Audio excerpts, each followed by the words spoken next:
remember this moment vividly. I was sitting across from someone I really liked, and I could feel it in the way she looked at me. But was it just friendly attention or something more? Maybe this sounds familiar to you. You're laughing together, sharing small jokes, and sometimes her gaze lingers a little too long. Your mind starts racing. Does she like me or am I imagining it? Here's the thing. Most of us miss the subtle signals because they're hidden in everyday behavior. The way she tilts her head, the tiny touches that feel accidental, even the way she mirrors your movements. All of these are psychological breadcrumbs. By the end of this video, you'll be able to spot 7 subtle signs that indicate she might secretly like you without her saying a word. And it's more science than guesswork.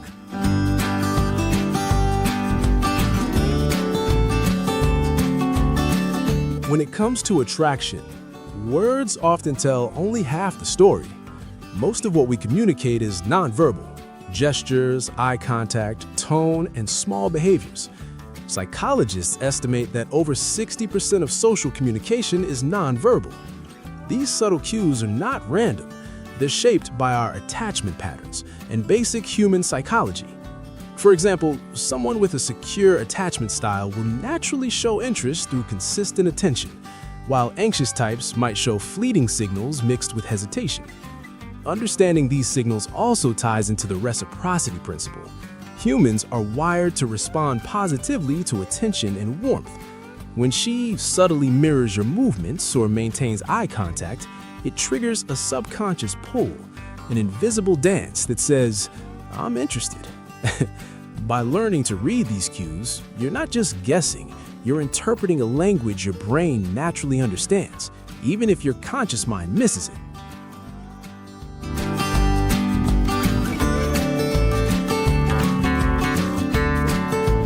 I remember this one time at a cafe. We were talking about something completely random, but I noticed her eyes kept finding mine. Not just a quick glance, a look that held, almost as if she didn't want to look away. It wasn't aggressive or intense, just intentional. And there was a warmth in it that made me feel noticed, in a way friends usually don't. That moment stuck with me because it was subtle, but it carried an unmistakable message. She was present, interested, and connected. Maybe you felt it too. That slight hesitation before she looks away. That micro smile that comes with prolonged eye contact.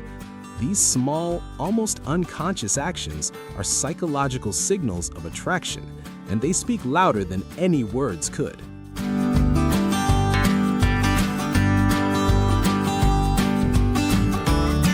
Eye contact is one of the most powerful nonverbal cues in human interaction. Psychologists refer to this as gaze cueing, where prolonged eye contact naturally increases feelings of attention and connection. When someone holds your gaze slightly longer than usual, it triggers the dopamine reward system in your brain. Essentially, their attention feels rewarding, and it creates a subtle sense of attraction. There's also the reciprocity principle at play. If she maintains eye contact while you're speaking, you're more likely to feel drawn to her, and vice versa.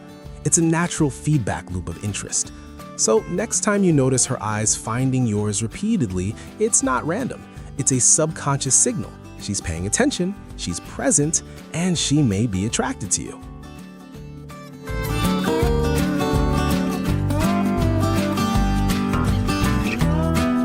I once met someone who had this amazing way of teasing me just enough to make me laugh, but never crossed the line.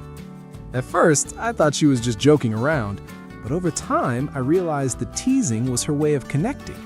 It wasn't mean-spirited, it was playful, fun, and personal.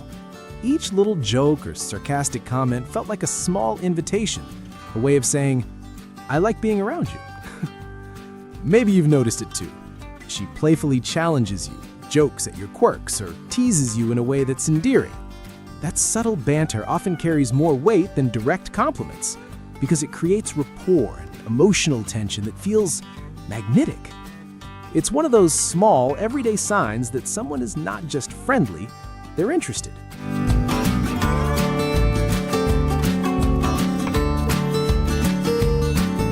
Playful teasing is more than just fun. It's a key social signal rooted in psychology. One concept at work here is mirroring, where people subtly imitate the behavior, speech, or tone of someone they like. Banter also builds rapport, which is a cornerstone of attraction. By joking with you, she's creating a shared emotional space that feels safe, enjoyable, and engaging. This is especially true when the teasing feels personal. It shows she's paying attention and interacting on a deeper level. Psychologists also link this behavior to flirtatious communication cues.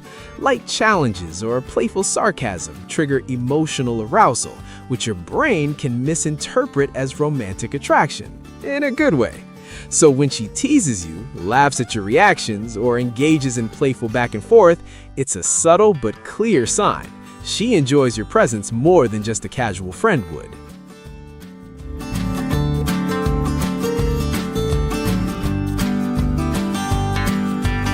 I remember walking with her down a crowded street.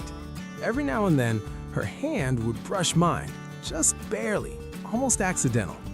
But there was a spark in those tiny touches, a warmth that lingered. It wasn't over the top, just subtle gestures. A tap on the shoulder, leaning in a little closer, or lightly touching your arm during conversation. These small actions carry a lot of unspoken meaning. Maybe you've noticed it too. She finds excuses to be near you, or her body subtly angles towards you even in a group setting. These micro moments of closeness are a quiet but strong indicator that she's comfortable with you and possibly interested in more than friendship.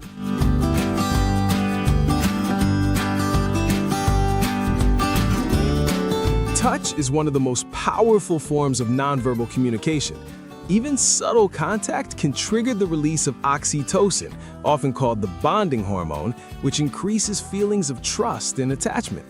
Psychologists have found that small touches, a tap on the arm, a brief hand brush, or leaning in, often signal affection and interest without any words being spoken. Proximity also matters. People naturally position themselves closer to those they like, a behavior known as approach avoidance signaling.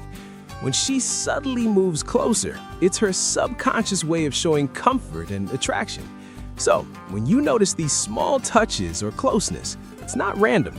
Her body language is giving you clear, scientifically backed signals of interest.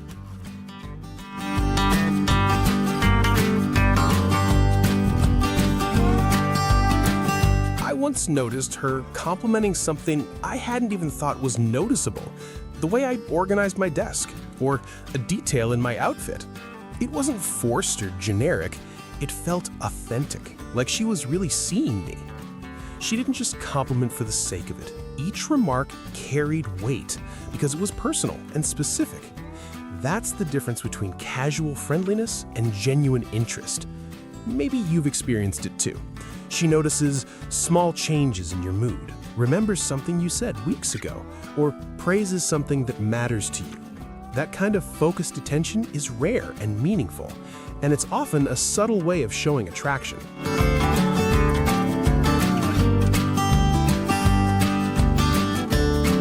Compliments aren't just nice words. They tap into core principles of social psychology. One key concept is the reciprocity principle. When someone gives us positive attention, we naturally feel drawn to them. Genuine, specific compliments also show observation and investment. By remembering small details and acknowledging them, she signals that she values you and pays attention, a subtle but powerful marker of interest. Research in attraction shows that people are more likely to feel a connection when others notice the little things that often go overlooked. So when she compliments not just your looks, but your actions, choices, or personality, it's a psychological nudge saying, "I like you and I'm noticing you."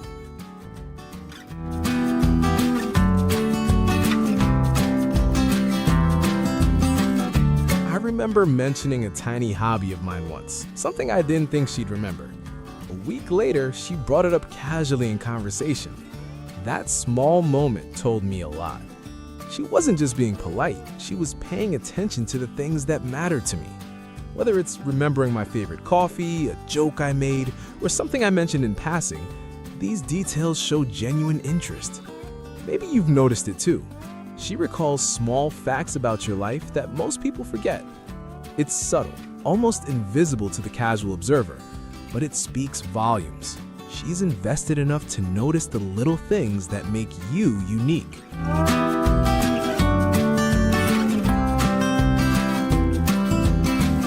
Remembering small details is rooted in cognitive psychology.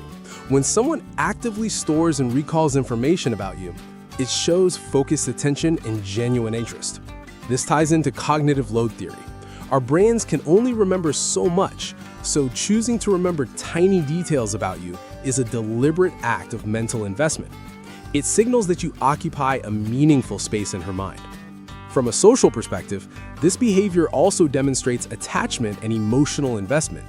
By recalling small facts or preferences, she's subtly reinforcing a connection, making interactions feel personalized and significant.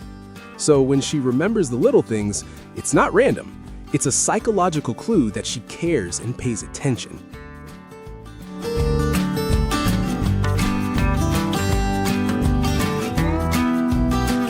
I once told a corny joke, the kind that usually gets an eye roll, but she laughed. Not just a polite chuckle, but a genuine laugh that made the moment feel special. It wasn't about the joke itself.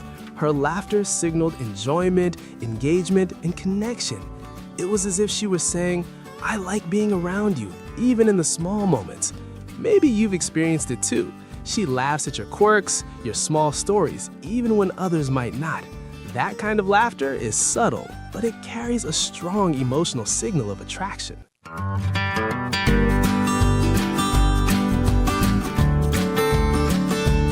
Laughter is a powerful social tool. Psychologists call it emotional contagion. When someone laughs, it naturally makes you feel good and increases your sense of connection. When she laughs at your jokes, even the small or imperfect ones, it's often a sign of social mirroring.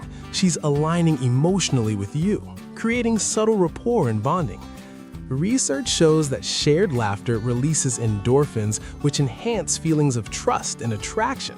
So her laughter isn't just polite, it's a subconscious way of saying, "I enjoy being around you and I'm drawn to your presence."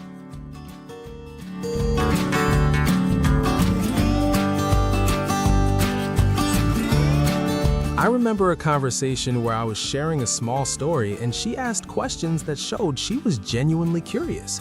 She didn't just nod or wait her turn, she leaned in, responded thoughtfully, and remembered details from earlier in the chat. It wasn't forced. Her engagement felt natural, intentional, and personal. That's the subtle difference between a friend being polite and someone who's truly interested. Maybe you've noticed it too. She follows up on things you mentioned, asks questions that show she's thinking about you, and keeps the conversation flowing. This level of attention is a strong signal of attraction that goes beyond surface-level interaction.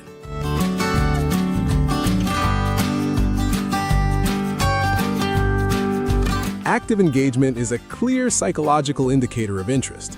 When someone listens carefully, asks follow-up questions, and remembers past details, it demonstrates emotional investment. This ties into attachment patterns. Securely attached individuals show consistent attention, while anxious types may show intermittent engagement. Either way, active participation signals that your presence matters to her. From a cognitive perspective, active listening requires mental effort. Choosing to focus on your words, remember details, and respond thoughtfully is a subtle but powerful cue. She's prioritizing you in her mind and forming a deeper connection.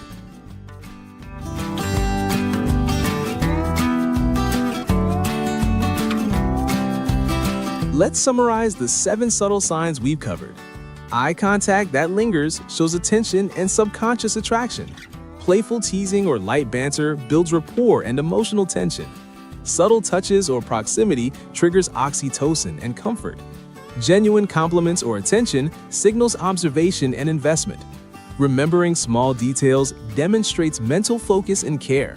Laughing at your jokes creates bonding through emotional mirroring. Active engagement in conversation shows prioritization and interest. Psychologically, these cues are more reliable than words alone. They work because our brains naturally respond to attention, mirroring, and shared emotional experiences. When you notice multiple signs together, it's a strong indication that she's interested, without her ever having to say it out loud.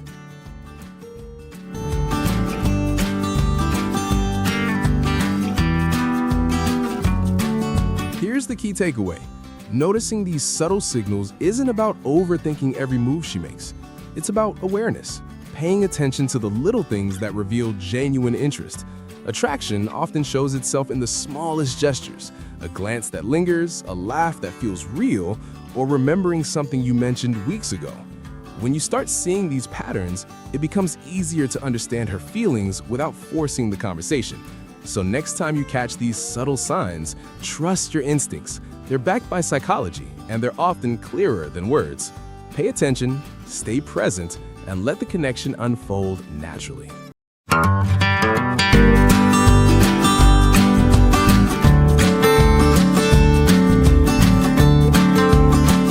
You read that text once, then again, and somehow it feels different the second time. There's no heart emoji, no obvious flirting, but something in the tone lingers. Maybe it's the way she replied faster than usual, or how the message felt warmer than it needed to be. And now you're stuck in that familiar space, not sure if you're imagining things, not sure if you're missing something obvious. Texting does that to us. It strips away facial expressions, tone, timing, and leaves your brain to fill in the blanks. So you replay the conversation, looking for meaning between the lines, trying to decode what isn't being said. Because when someone likes you over text, they rarely announce it. They reveal it quietly, through patterns, through effort, through small shifts most people overlook. And once you know what to look for, those messages stop feeling confusing. They start feeling honest.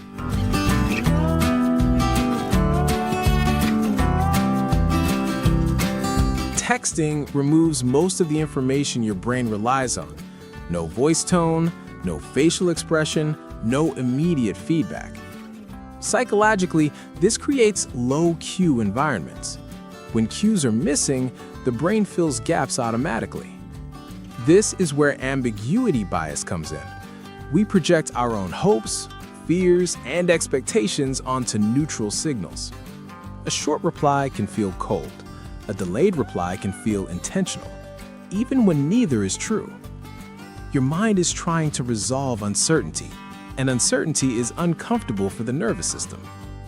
That's why texting feels heavier than it should. You're not just reading words, you're interpreting intent. Another factor is projection. When you like someone, you unconsciously assign meaning to their behavior, not because you're naive, but because attraction heightens attention. The key is this: single text don't mean much. Patterns do. Consistency over time reveals interest. Isolated moments only create confusion. That's why understanding behavioral signals, not emotional guesses, is the only reliable way to tell if she likes you over text.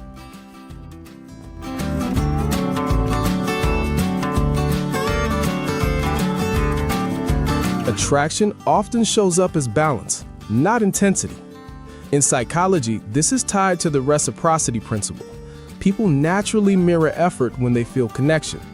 If you send thoughtful messages and she responds with the same depth, that's not politeness, that's engagement. Energy matching includes response length, emotional tone, and pacing. When someone likes you, they don't let the interaction collapse, they stabilize it. This happens unconsciously. She's not thinking, "I'll match his energy now." Her nervous system is aligning with yours. Short replies to long messages signal disengagement, but equal effort signals comfort and interest. It's also important what doesn't happen. You don't feel like you're chasing clarity. The conversation breathes. It moves without force. Attraction feels mutual before it feels explicit. That's why energy matching is often the first quiet indicator. It shows she's not just replying, she's participating.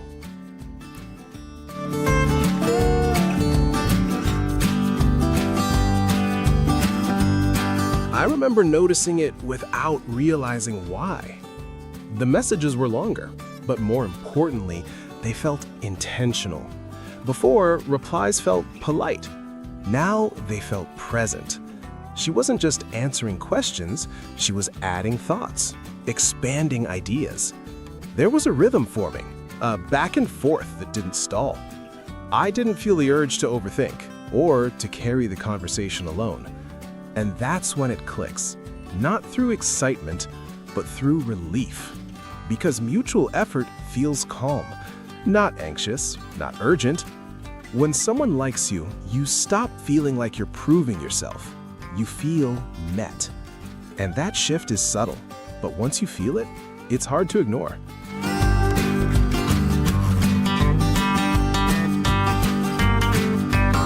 When someone is interested, they invest cognitively. This connects to conversational investment theory. Attraction increases mental effort. If she asks follow-up questions, introduces new topics, or deepens existing ones, she's not passing time. She's engaging. One-word replies conserve energy. Expanded responses spend it. Another marker is open loops. She leaves threads unfinished on purpose, not to manipulate, but because she wants the interaction to continue. Interest seeks continuity. Disinterest seeks closure. If she consistently gives you something to respond to, that's not accidental.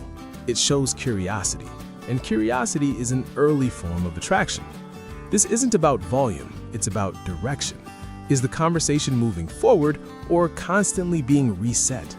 Expansion means she's mentally present, and presence precedes attachment.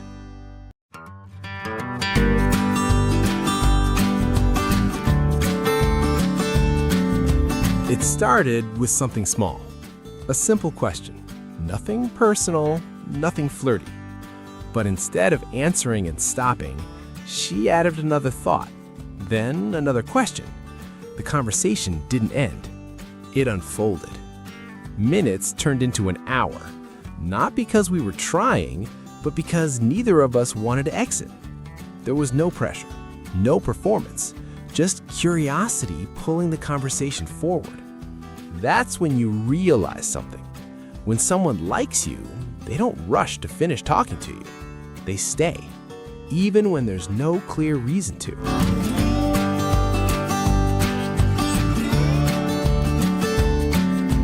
Emotional disclosure is one of the most reliable early signs of attraction. It's explained by social penetration theory. We gradually reveal personal layers as trust and interest grow. If her texts go beyond facts, sharing feelings, moods, or small worries, that's intentional intimacy. Even subtle cues count. Exclamation marks, playful sighs, or surprise reactions signal engagement beyond surface-level chat. The brain treats emotional language as connection. It triggers the reward system, making interaction more memorable. Notice how she reacts to your emotions, too. Reciprocation indicates attachment forming. Neutral texts avoid risk. Emotional texts take risk.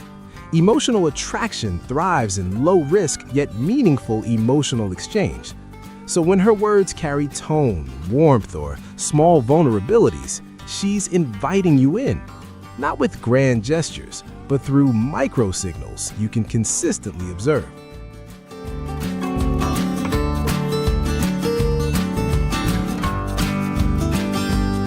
I remember a moment when it clicked. Her messages shifted subtly, from okay to, wow, I didn't expect that. From plain answers to little personal reflections. It wasn't dramatic, it wasn't intentional, but the warmth was there. Suddenly, I noticed patterns, the choice of words, the rhythm, the small laughter and texts. It felt like she was letting me into her inner world without needing to explain anything. And that's the strange part about texting. Small emotional signals hit harder because they're rare in a neutral digital space. You don't have to overanalyze each word, you just feel it.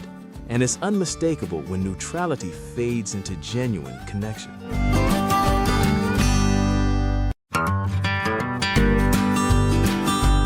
Random messages are rarely random. They're a signal of dopamine-driven social reward loops. When someone likes you, their brain seeks small interactions. They don't wait for necessity, they create opportunity. Initiating conversation without prompt shows active engagement. It's her way of testing presence without pressure. Even brief, just thinking of you texts carry weight. They indicate priority. You're on her mind, and she wants you to feel it. The principle is simple. Effort without agenda equals attention plus interest. Repeated over time, these signals form a pattern that reliably predicts attraction, even if she never says it outright.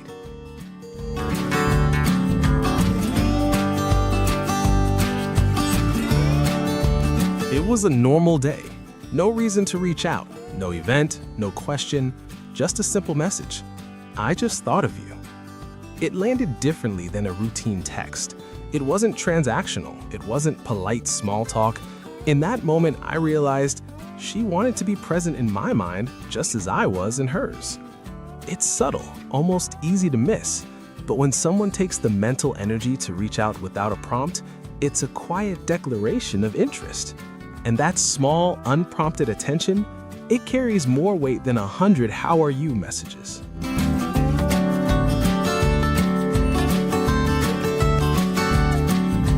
Flirting often starts with small tests. Psychology calls this push-pull dynamics. Playful teasing allows someone to gauge comfort and interest without risking rejection. If she jokes, lightly challenges, or teases you, it signals psychological safety. She's comfortable enough to play and comfortable enough to care about your reaction. These micro-challenges aren't aggression, they're engagement. They create emotional resonance, letting attraction grow while keeping the interaction dynamic. Notice consistency. One joke isn't enough. Repeated, intentional teasing patterns indicate genuine interest.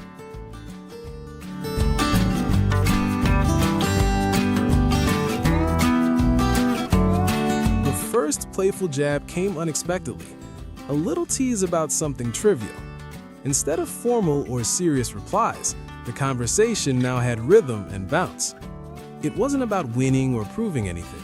It was laughter, connection, a sense of ease that wasn't there before. That's when you notice the shift. The dynamic changes. Formality fades. Curiosity and comfort take over. And every playful interaction carries a hidden message. She's safe with you, and she wants to keep you around.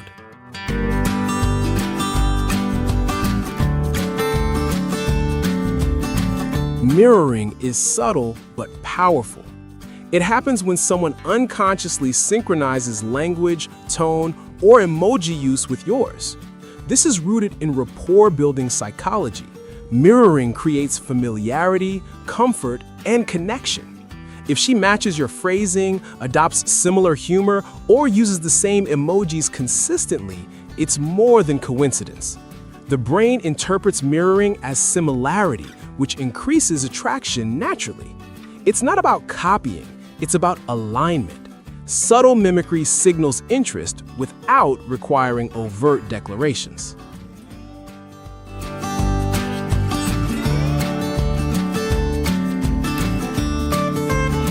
I started noticing it gradually.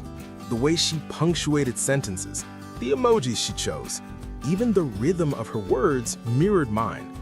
It was subtle, almost imperceptible, but it created a sense of we before either of us said it aloud. It made the conversation feel synchronized, like we were on the same wavelength. That's the power of mirroring. It doesn't scream attraction, it whispers it. And once you notice, it changes how you perceive every text.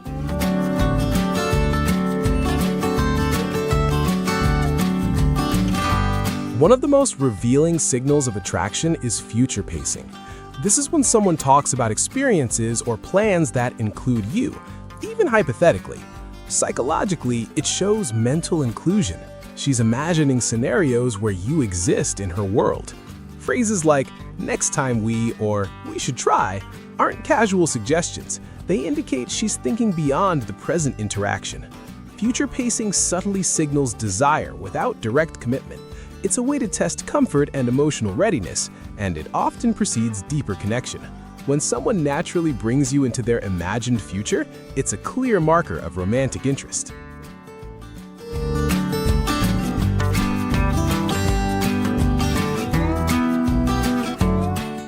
remember reading a text that caught me off guard. She wrote, "We should check out that new cafe next weekend." Not as a question, not as a suggestion, but as if it were already part of our shared plans. It wasn't overt flirting, it was subtle inclusion, a mental rehearsal where I existed in her world. That's the strange power of future references. They create a quiet anticipation, a sense that connection isn't just happening, it's expected. And when you notice it, you realize attraction often reveals itself long before words confirm it.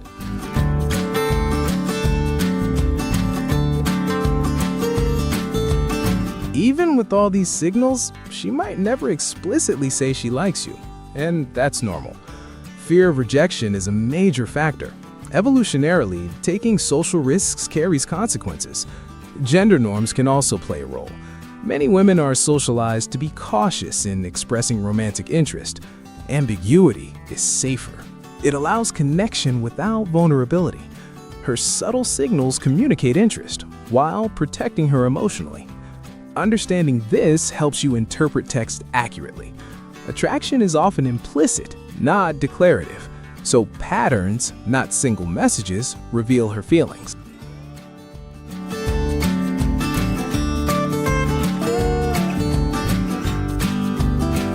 I've felt it countless times. Moments when texts are neutral and you wonder if you misread everything. But then a small sign appears, a thoughtful question, a playful jab, a random check-in.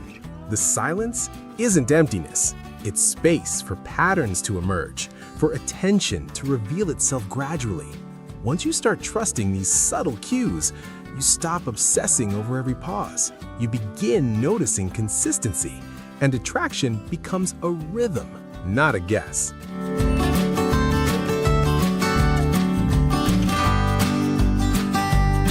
When you notice these signals, the temptation is to overinvest. Psychology calls this decision fatigue in social interaction. The key is calm consistency. Respond with interest, but don't chase approval. Maintain your rhythm. Mirror her energy without exaggeration. This preserves emotional safety, which is crucial for attraction to deepen. Overeager texts can trigger withdrawal. Balanced engagement encourages curiosity and connection. Think of texting as a dance, not a debate. Your responses should signal presence, not pressure. This creates a natural pull that reinforces mutual attraction.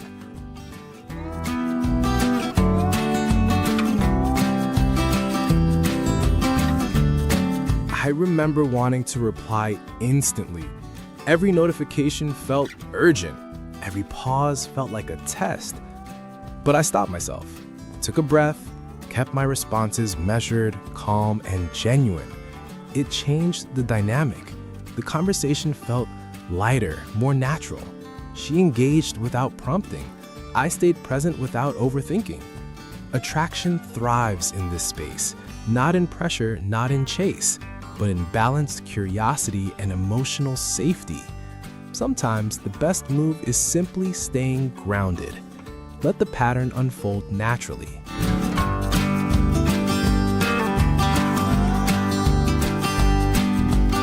Texts are signals, not guarantees.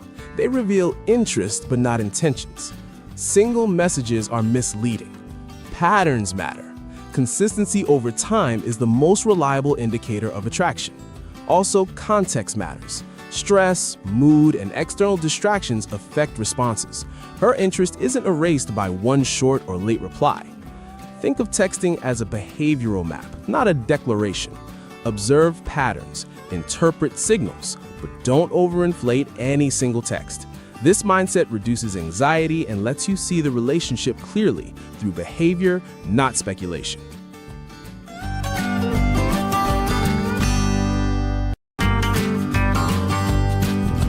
Attraction often whispers before it shouts. Texts are rarely explicit declarations. They're small, repeated gestures. Once you start noticing patterns, the subtle shifts become clear. Mutual effort, emotional tone, playful teasing, and future references all reveal interest quietly. The magic isn't in decoding every word. It's in observing the rhythm. Trust the patterns, stay grounded, and let connection reveal itself naturally. Because when someone likes you over text, it's not a single message. It's a story written in the pauses, the energy, and the care she quietly sends your way.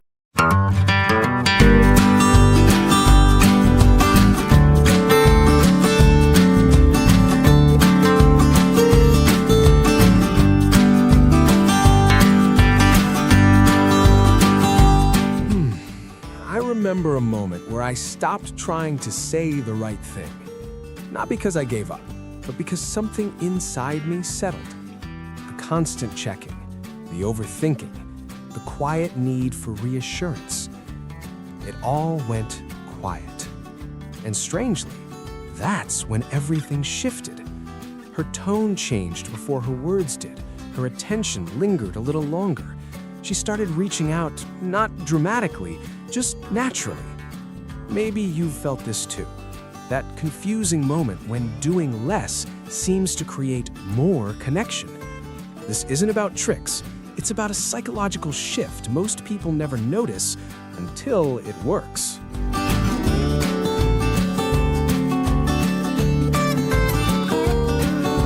Most people believe attraction grows through effort. More attention, more consistency, more proof of interest. Psychologically, that sounds logical, but attraction doesn't operate on logic alone. It operates on autonomy. When someone feels they are being pursued, their brain registers certainty, and certainty removes curiosity. This activates what psychologists call reactance theory, the resistance people feel when their freedom to choose feels subtly reduced. Even when attention is positive, too much of it can trigger a quiet pullback, not because interest is gone, but because autonomy feels threatened. Attraction needs space to breathe, not distance, not withdrawal, but room for choice. When that room disappears, desire often follows. This is why the dynamic feels backwards, because it's not about effort, it's about psychological safety and freedom.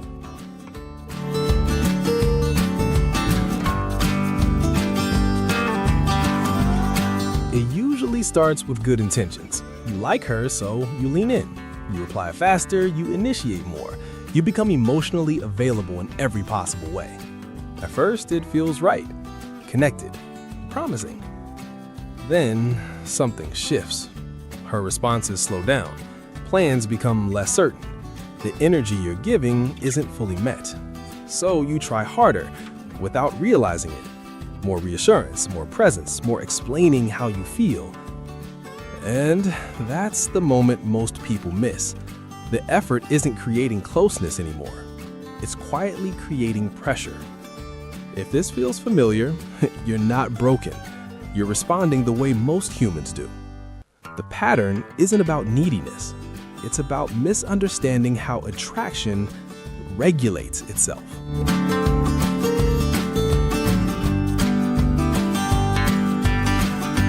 What's happening underneath this dynamic is surprisingly consistent. Three psychological forces tend to overlap here. First is the scarcity principle. The human brain assigns value to what feels limited, not guaranteed. When attention becomes constant and predictable, its perceived value drops, even if the person still likes you. Second is psychological reactance.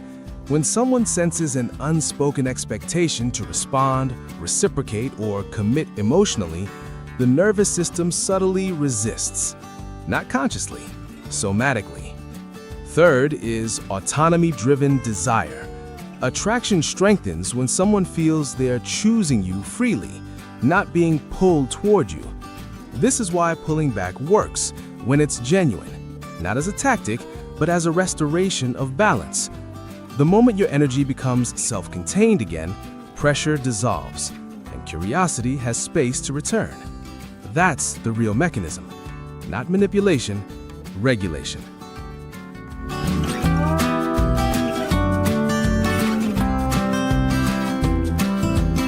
The shift usually doesn't look dramatic from the outside.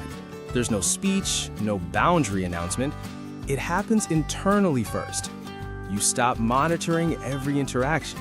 You stop measuring her interest against your own. not because you don't care, but because you remember your life still exists. Your attention returns to your body, your work, your friends, your pace. And she feels it, not as distance, as relief. The energy between you becomes quieter, cleaner.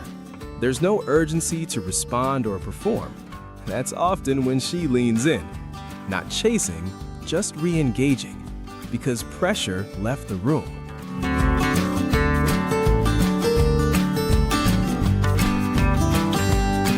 Here's an important clarification.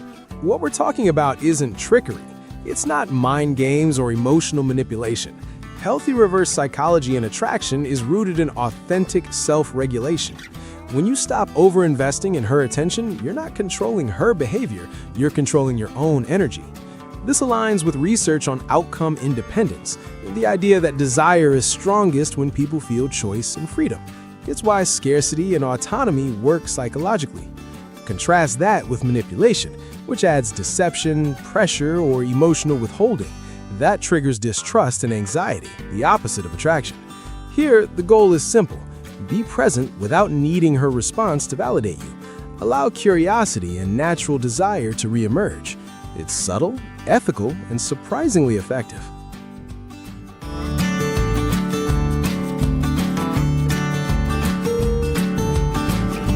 She may not articulate it at first. Her brain notices before her mouth does. The quiet confidence, the calm presence, the space you create. It registers as safety, freedom, curiosity. She doesn't realize why she's drawn in. She just notices she wants to reach out, that she's thinking about you more, that your attention no longer feels overwhelming. These are emotional signals, not logical ones. Her nervous system is responding. Before her mind catches up, her feelings have shifted. And this is why trying harder usually backfires. The more urgent your energy, the more she unconsciously resists.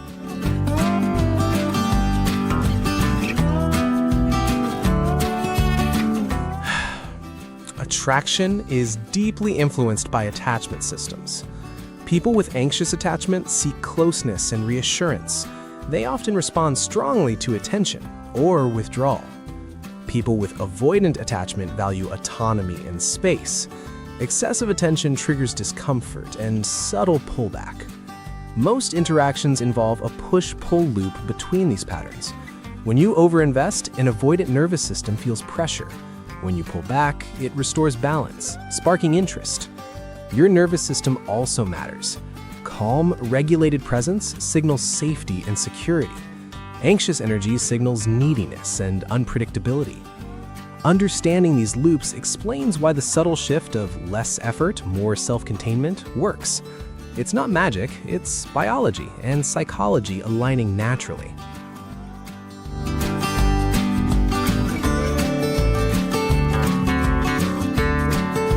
Silence doesn't mean distance.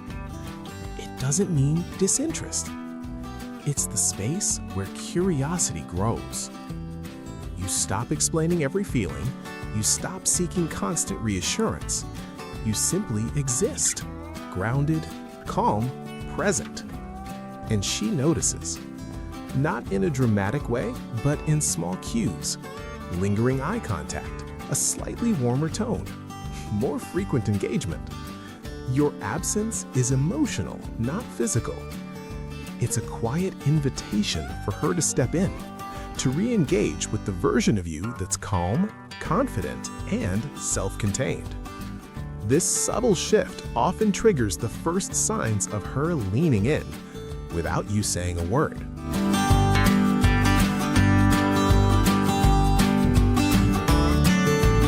Humans are wired to seek novelty and uncertainty in social interactions. Predictability is comforting, but too much comfort can reduce attraction. This taps into the curiosity gap, a concept from behavioral psychology. Lowenstein, 1994. When someone can anticipate your responses, their brain produces less dopamine. Less dopamine equals less emotional engagement. Contrast that with subtle unpredictability. Small variations in timing, energy, or tone create micro-curiosity loops. Her attention spikes naturally without coercion. Combine this with dopamine anticipation loops. Our brains love what we don't fully know yet. The pull isn't manipulation, it's simply giving space for desire to arise organically. Certainty kills curiosity. Calibrated space fosters it. That's the psychology behind the chase.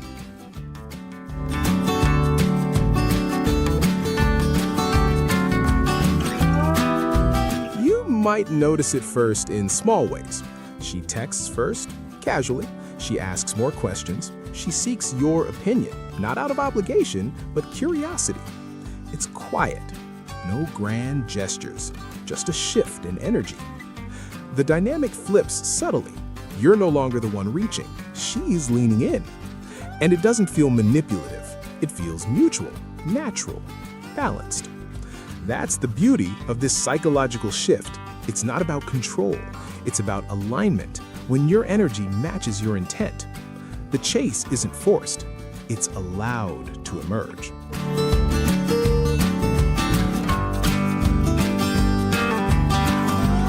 Attraction doesn't work in a vacuum. It starts internally. Your self-worth and emotional regulation set the tone for every interaction. If you rely on her responses for validation, you unconsciously transmit neediness. Boundaries are essential, not as a tactic, but as a reflection of self-respect. Clear boundaries signal security and stability. Psychologists call this outcome independence. Your sense of value is not contingent on external approval. It reduces anxiety and increases authentic presence. When you regulate your nervous system, maintain calm energy, and honor your own life, you naturally create an environment where attraction can flourish. It's ethical, grounded, and sustainable. You become magnetic, not by chasing, but by simply existing as a complete person.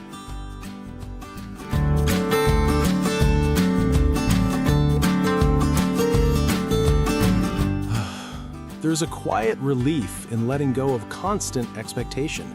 You stop counting responses, timing texts, or reading too much into every word. Your energy settles. You move through your day with ease. You engage fully with life, not with her reactions. And she notices. Not consciously, not as a strategy, but in the natural warmth that now surrounds your presence. The dynamic shifts without a word. The pull becomes mutual. Curiosity grows. Desire reactivates. This is the emotional space where attraction thrives. Calm, grounded, and unforced.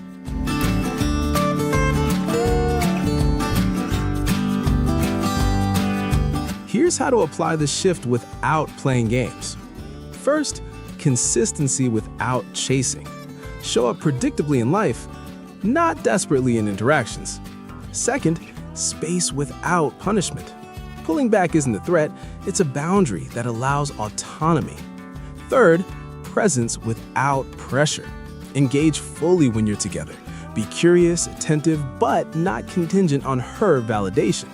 Psychologists emphasize that desire grows when freedom of choice exists. Reactance and autonomy principles show us that attraction spikes when she feels she's deciding, not being directed. Combine this with self-regulation, maintain calm energy, prioritize your own life, and allow natural curiosity to lead the interaction. This is the ethical, sustainable framework behind the chase.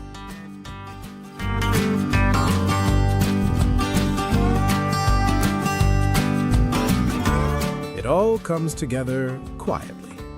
No sudden declarations. No dramatic gestures. The energy between you feels lighter, freer, more magnetic. She engages more. You're no longer waiting. You're fully present. Attraction becomes mutual. Curiosity fuels connection. Confidence replaces effort. And the paradox is clear. By caring less about control, you gain more influence. Not through manipulation, through authenticity. This is the psychological shift that makes her want you more. Simple, subtle, grounded, real.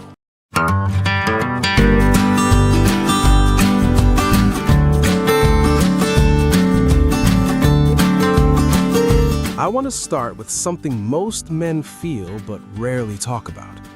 That moment when nothing obvious is happening, yet everything feels charged.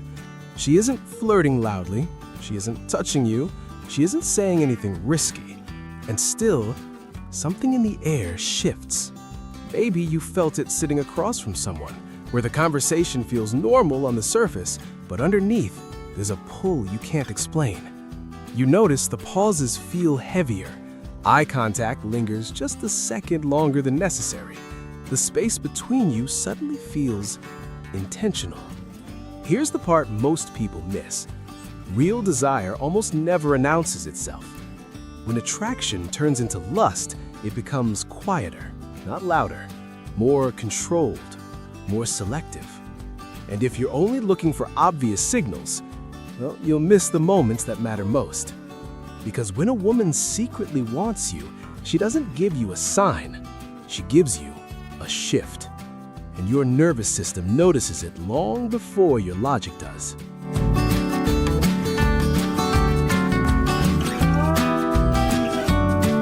Here's the first psychological anchor you need to understand. Attraction and desire don't operate the same way for men and women.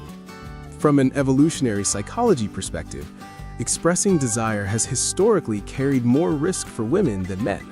Social judgment, safety, and reputation all matter.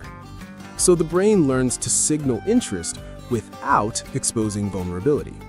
This is called risk-calibrated signaling. Desire is communicated in ways that can be withdrawn quickly if the environment doesn't feel safe or reciprocated. That's why overt moves are rare in early desire. Instead, the brain leaks intention through behavior that feels accidental. Eye contact instead of words, proximity instead of touch, timing instead of compliments. There's also plausible deniability at play. Signals are subtle enough that if they're not returned, she can interpret them as neutral behavior. This isn't manipulation, it's a safety mechanism. And it explains why men who wait for explicit signals often think nothing happened, when desire was actually present the entire time. Attraction isn't hidden because it's weak, it's hidden because it's valuable. And the more intense the desire, the more carefully it's expressed.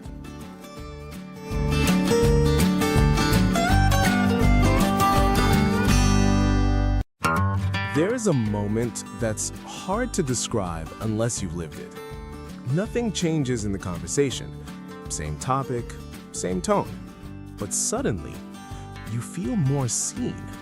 She listens differently, not just waiting for her turn to talk, but actually tracking you. Her reactions land faster, laughs come a beat sooner, silences stop feeling awkward. You notice she stays present when she could easily disengage. No phone, no drifting attention. And here's the strange part. She isn't doing more.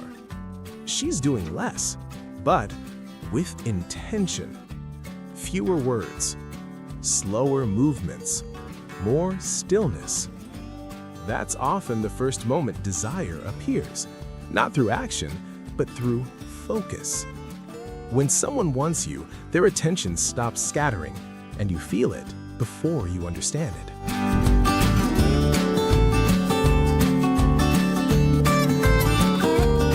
This is where most confusion happens. Interest and desire are not the same psychological state.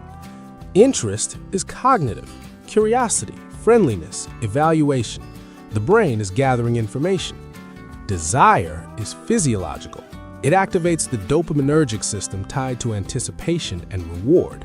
Less thinking, more sensation. That's why desire rarely comes with clarity. The brain doesn't announce it with words. It expresses it through tension. Psychologically, desire thrives on uncertainty. When outcomes aren't locked in, dopamine stays elevated. Too much certainty collapses attraction.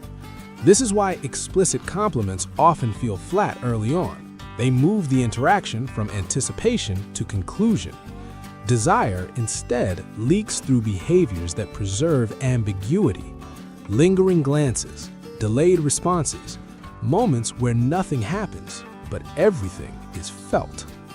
From a behavioral science lens, desire is less about approach and more about allowing proximity. She doesn't push forward, she removes resistance. And that's the difference most men miss. They look for pursuit, when desire often shows up as permission.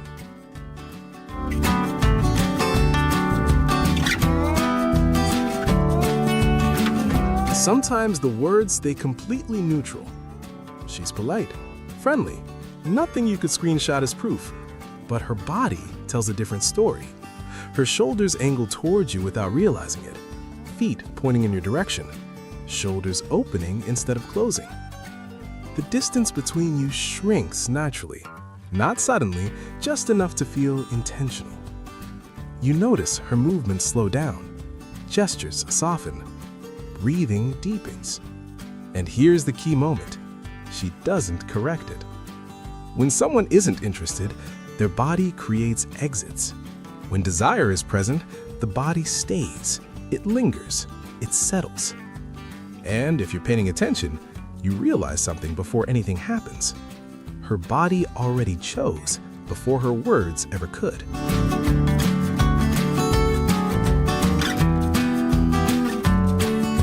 Let's break down the key signals your brain can pick up on, often before your conscious mind notices. 1. Gaze cueing. Prolonged eye contact triggers subconscious attraction. Even brief glances repeated over time increase perceived closeness.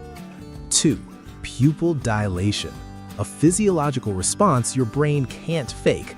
Dilated pupils often indicate arousal or interest, even if her smile seems casual.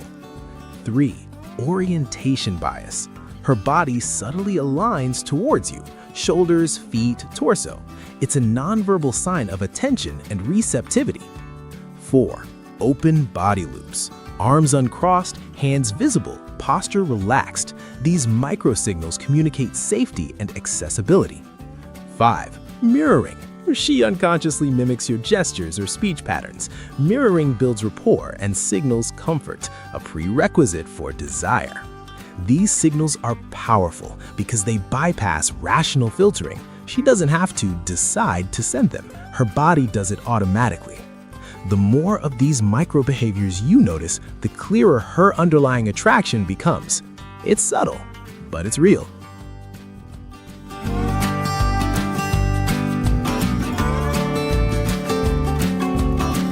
There's a different kind of attraction. Quiet, magnetic, effortless. She doesn't chase. She doesn't text first. She doesn't need to prove anything. And yet, you feel drawn. Like gravity just shifted in her direction.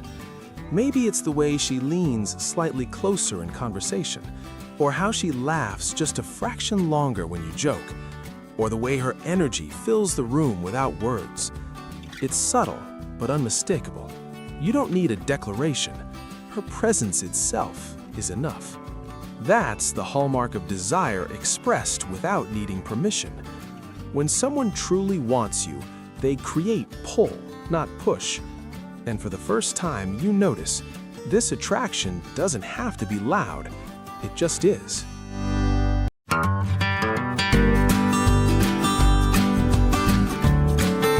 Desire often hides in tiny, almost imperceptible behaviors, what psychologists call micro-behaviors.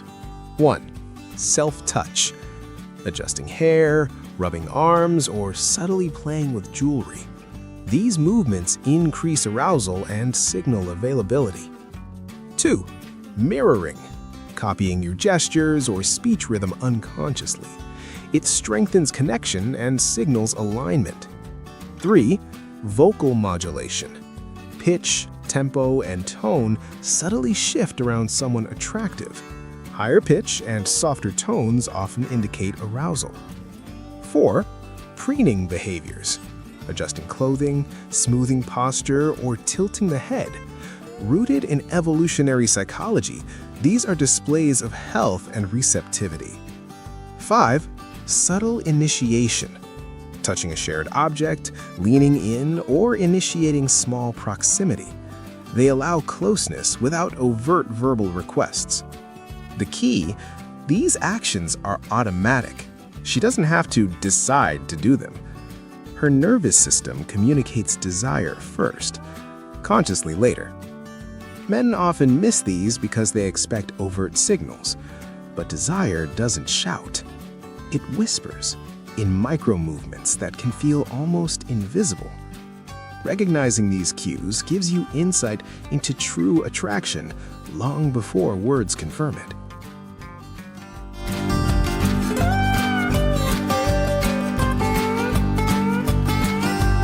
I remember a moment when nothing was said, yet everything changed. We were talking casually, nothing flirtatious. Then she paused, not awkwardly, not to think. She just stopped. The silence stretched a little longer than usual, and in that space, I felt it, the pull, the tension, the unspoken desire. She didn't fill the gap with chatter. She let it exist. And somehow, that made the moment electric. That's how desire often communicates itself, not through statements, not through touch, but through intentional stillness. The pause wasn't empty, it was full of meaning. And if you notice, it tells you more than words ever could.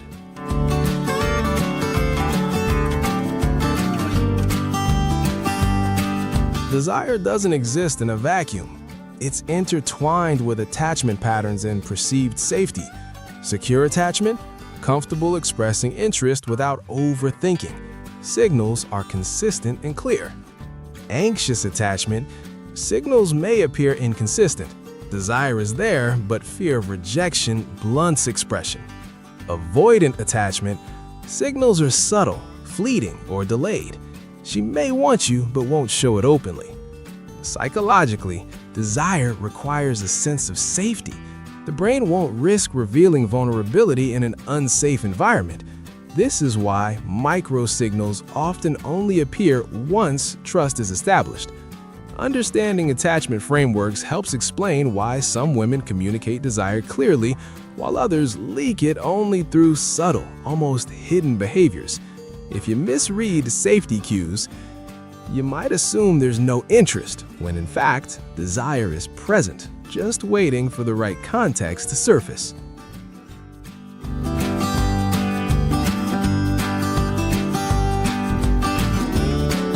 There's a moment when everything changes. Her guard drops without words. The walls she's held up soften. Playfulness replaces formality. She laughs more freely. Touches become lighter, natural, unforced. Her energy shifts closer to yours, almost magnetically. You notice it isn't sudden, it's subtle, like a tide rolling in. And then you realize desire only appears fully once she feels safe. Not just comfortable, safe. That's why some women seem distant at first. They want, but the context hasn't allowed it. Once safety is felt, every small gesture, lingering glance, soft touch, mirroring, becomes a clear signal. You didn't push, you didn't chase, you simply created space where she could want freely.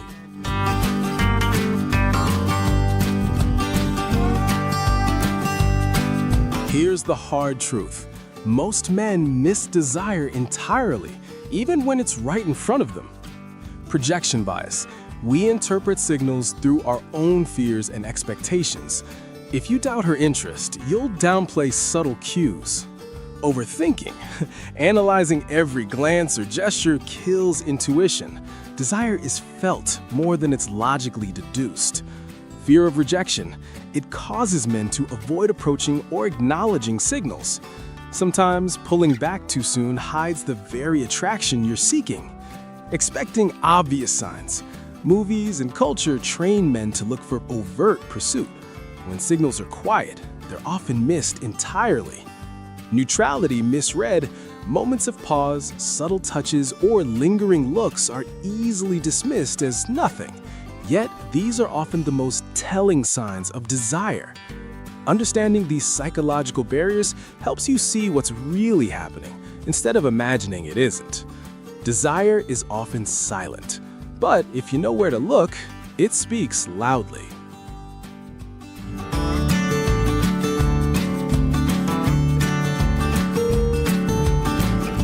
remember this shift clearly. I stopped searching for proof, stopped dissecting every look, every word.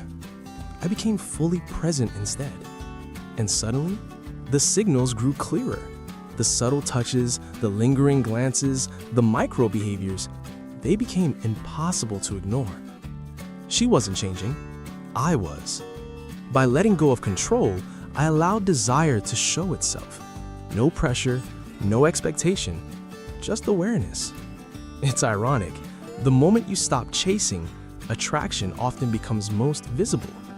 You feel it in the energy, the pauses, the presence.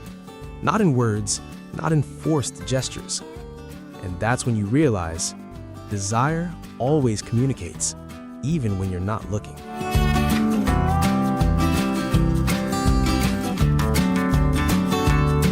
Once you notice these signals, how you respond matters more than the signals themselves.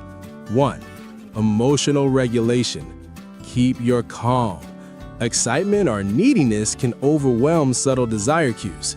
Desire thrives when tension is balanced, not chased away. 2. Match the pace. Mirror her energy subtly. If she leans in, you lean in. If she hesitates, pause too. This respects her rhythm. 3. Non-neediness. Desire amplifies when it's allowed to exist without being forced. Avoid over-texting, over-explaining, or demanding clarity. 4. Presence over proof. Focus on the experience of connection, not on decoding or testing her interest. Your awareness and calm presence become magnetic. 5. Subtle reinforcement. Respond with small affirmations, smiles, or light teasing. These maintain attraction without pressuring her to act overtly. Remember, desire isn't created by chasing or proving yourself. It's amplified by restraint, attentiveness, and emotional intelligence. This is the practical side of psychology, how understanding signals transforms how you interact and preserves the energy that makes attraction irresistible.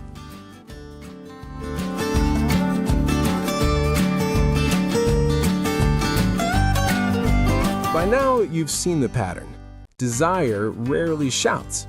It whispers. It lingers. It appears in pauses, glances, and tiny gestures. The women who want you most don't make it obvious. They signal subtly, carefully, and often unintentionally. And the irony is simple. The more you try to force clarity, the more you obscure it.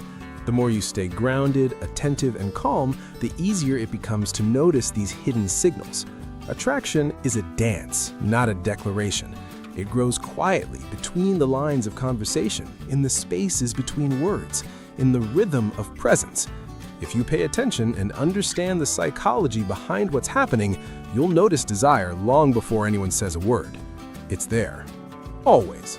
You just have to see it.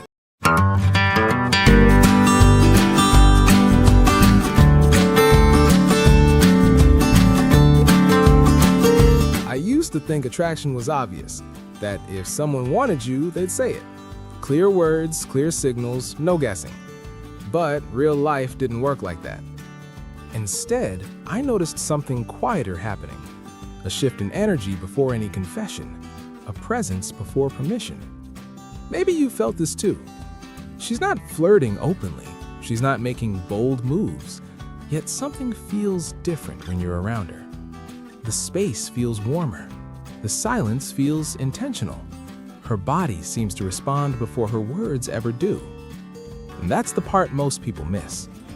Because desire, especially female desire, rarely announces itself. It reveals itself through posture, through distance, through small, almost unconscious physical choices. Once you learn to notice those signs, you stop chasing clarity. You start recognizing attraction as it's forming. And everything changes from there.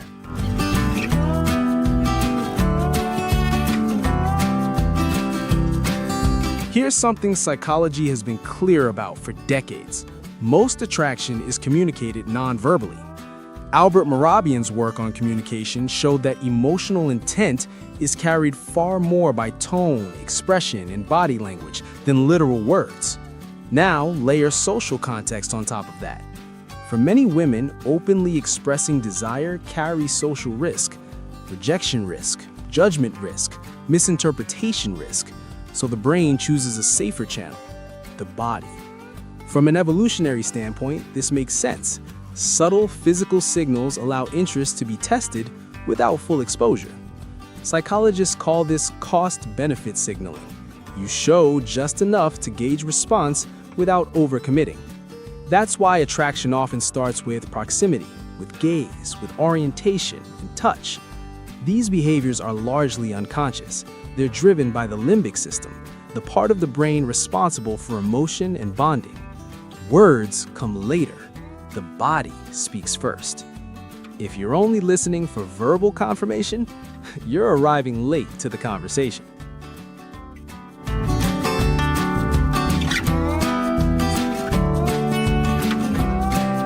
There was a moment where I realized I'd been paying attention to the wrong thing. I was listening for reassurance, for compliments, for clear signals spelled out in sentences. And I kept missing what was actually happening. She'd sit closer than necessary, not dramatically, just enough to notice if you were present. When I spoke, her body turned before her head did, as if attention arrived before intention. There were pauses too, small silences that felt heavy, not awkward, the kind that invites you to stay. None of it came with a label, no confession, no obvious flirtation. But once I stopped chasing words and started noticing behavior, everything became clear. Desire wasn't hiding. I just wasn't looking in the right place.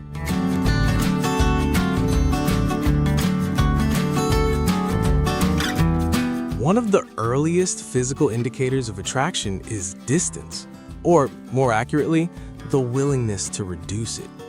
Edward T. Hall's research on proxemics showed that humans protect space instinctively. We only allow certain people into closer zones. When a woman is attracted, that boundary softens. She leans in while talking. She chooses the seat closer to you even when others are available. She doesn't step back when the distance naturally closes. This isn't accidental. The brain associates physical closeness with safety and reward. If she feels drawn to you, her body moves first, often before she's consciously aware of it. What matters is consistency. Anyone can lean in once. Attraction shows up when closeness becomes her default. If she repeatedly occupies your space without signs of discomfort, that's not coincidence. That's comfort mixed with desire.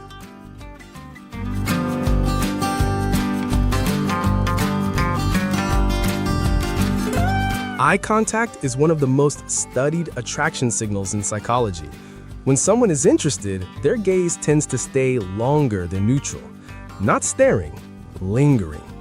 This creates what psychologists call approach avoidance conflict.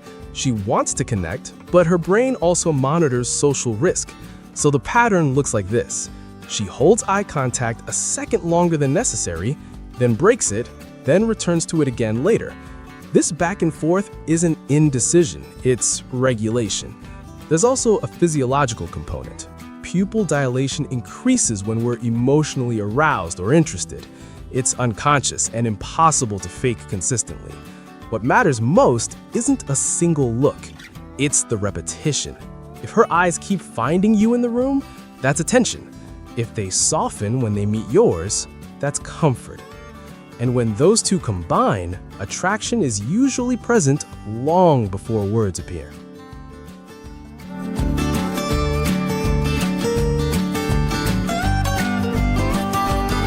I remember noticing it during a pause.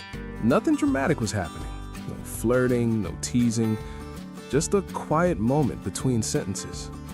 Our eyes met, and instead of rushing to fill the silence, she stayed there. Not tense, not awkward, comfortable. She looked away after a second, smiled slightly, then came right back into the conversation like nothing happened. That's when it clicked. If she wasn't interested, that silence would have felt heavy, something to escape. But it didn't. It felt shared. And once you recognize that kind of silence, you stop needing compliments to feel certain.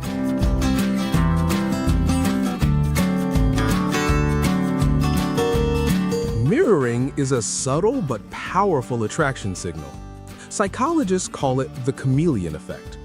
Humans unconsciously copy gestures, posture, and even speech patterns to create rapport and connection. When a woman likes you, she may mirror small things, the way you cross your arms, shift your weight, or even sip a drink. It's not deliberate mimicry, it's her brain aligning with yours. Why? Because synchrony builds comfort. It signals trust and emotional resonance. The more she mirrors you consistently, the stronger the underlying interest. And the timing matters. Mirroring that happens in the first few minutes is often a casual social habit, but when it persists throughout interactions, it's usually a subconscious invitation. Recognizing this can make you more aware of genuine attraction versus polite social behavior.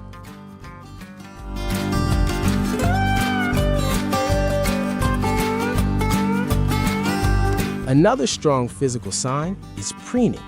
Psychologists note that when people are attracted, they unconsciously adjust their appearance, straightening hair, smoothing clothes, touching lips or jewelry. This behavior is called preening, and it's rooted in evolutionary psychology. In the animal kingdom, similar actions signal readiness to mate. For humans, it's less overt, but just as revealing. The key is subtlety. A single adjustment might be habitual. Repeated, attentive preening in your presence signals interest. Watch how she behaves when you notice her. Does she suddenly straighten her posture?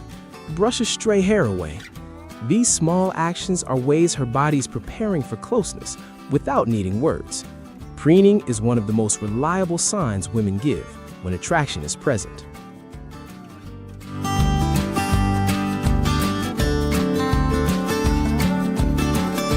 I remember one afternoon, she brushed a strand of hair behind her ear while talking to me. At first, I didn't think much of it, just a natural movement, right? But then it happened again. Not once, not twice, but multiple times. Always when I looked her way. It was tiny, barely noticeable, yet it carried a message. She wasn't saying it with words. Her body was hinting. I'm paying attention. I'm aware. I'm present with you. That's the moment I realized these gestures mattered more than anything she could say aloud. Sometimes the smallest movements reveal the deepest intentions.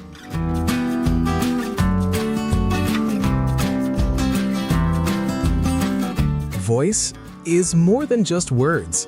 It's a psychological instrument. When a woman is attracted, her paralinguistics, tone, pitch, and tempo, often change. Her voice may soften. Sentences may slow slightly. Pauses appear in different places. These shifts are largely unconscious. They signal warmth, approachability, and interest. A research in vocal communication shows that people naturally adjust their tone to build rapport. A softer voice conveys safety and emotional openness. What to notice? Does her tone change when speaking to you versus others? Does she sound more relaxed or playful around you? This subtle modulation is one of the most overlooked signs of attraction, and one that words alone rarely convey.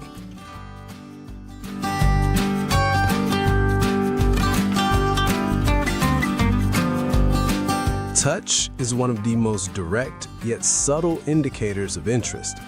Psychologists note that women often test boundaries through light, seemingly accidental contact. A tap on the arm, brushing past your shoulder, adjusting your jacket or hair. This isn't random. It's a form of reciprocity testing. She gauges your comfort with closeness. Research on haptic communication shows that repeated, low-risk touches increase rapport and signal attraction. The key is intention. Is the contact consistent? Is it accompanied by a smile or playful energy? If yes, it's more than friendliness. It's her body exploring connection, inviting you to respond naturally without force.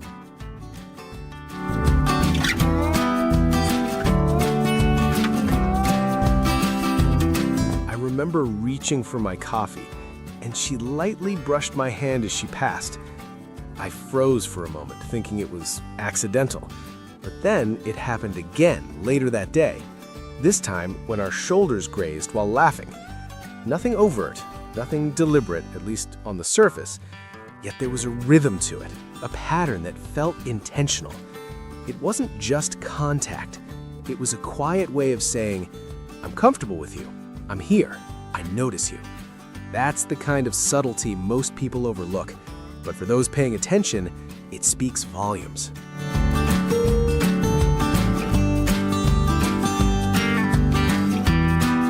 Body orientation is a silent language of attraction.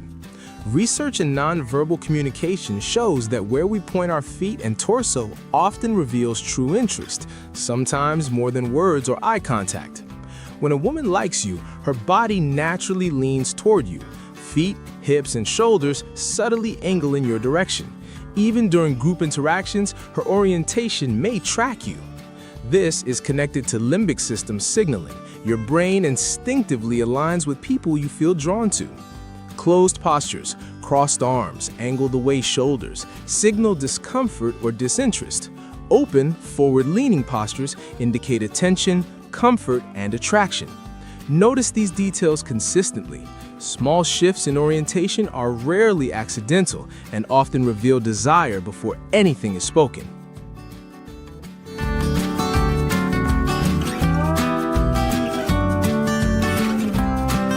Attraction isn't just physical, it's emotional.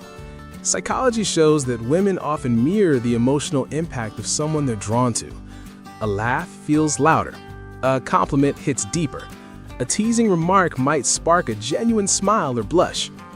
This is tied to attachment cues and emotional sensitivity. Her nervousness, excitement, or delight around you signals that she values your attention. You can spot it in small reactions.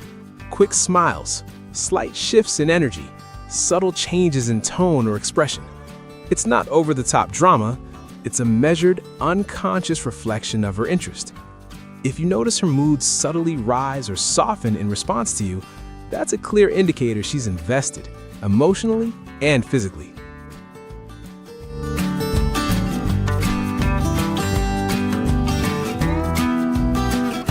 I noticed it one evening during the casual conversation. She laughed when I joked, even before realizing I was joking. Leaning in, she mirrored my energy.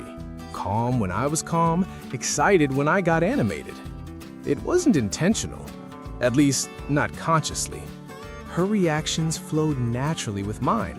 A small glance, a quiet smile, a slight shift in posture, all in sync with my mood. That's when it hit me. Her emotional state wasn't random, it was a reflection of connection. These subtle shifts revealed something deeper than words could. She was attuned to me, and that attunement was desire in disguise.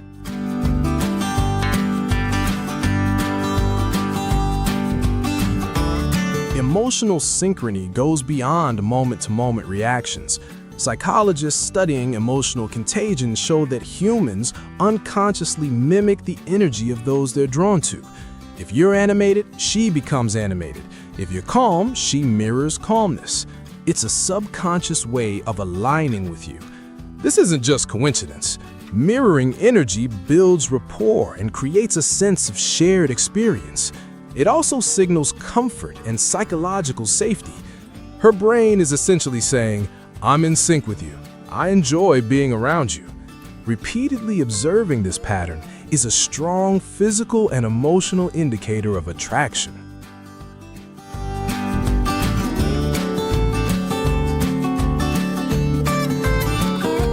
When a woman feels safe and attracted, her body relaxes naturally around you. Psychologists link this to stress down-regulation. Her nervous system recognizes your presence as non-threatening and rewarding. Watch for these signs. Shoulders drop, hands uncross, breathing slows, small, genuine smiles appear. This relaxed vulnerability isn't forced, it's unconscious. It signals trust, comfort, and openness. Essentially, she's letting her guard down without needing words. Repeatedly showing this pattern around you is one of the clearest indicators that attraction is present and that she's comfortable expressing it physically.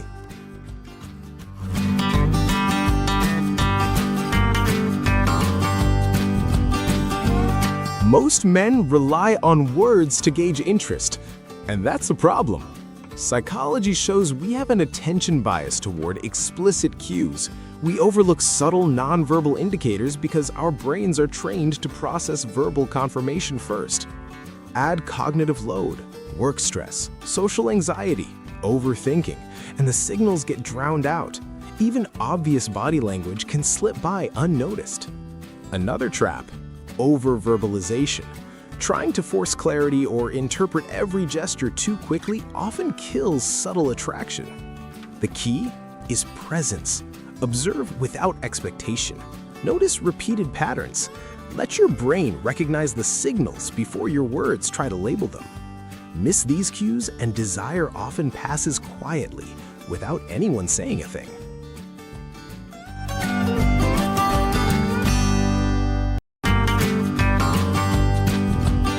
There was a moment I realized I'd been approaching attraction completely backwards. I stopped asking for verbal confirmation, stopped overanalyzing texts and words. Instead, I simply observed her, how she moved, how she reacted, how she mirrored me. Slowly, everything became clear. The subtle touches, lingering glances, soft smiles, they weren't coincidences. They were consistent, patterned, meaningful. Once I tuned into these physical and emotional cues, I could feel attraction forming before it was ever spoken. It wasn't about control, it was about awareness. And that shift changed everything about how I noticed and responded to desire.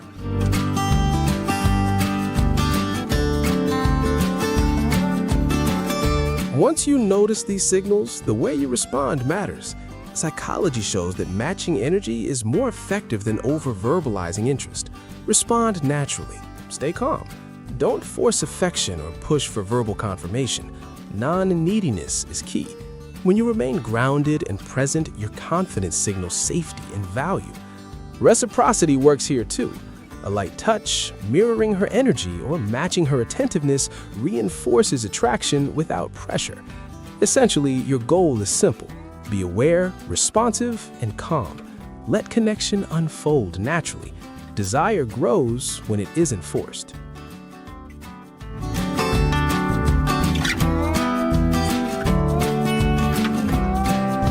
By now, it should be clear.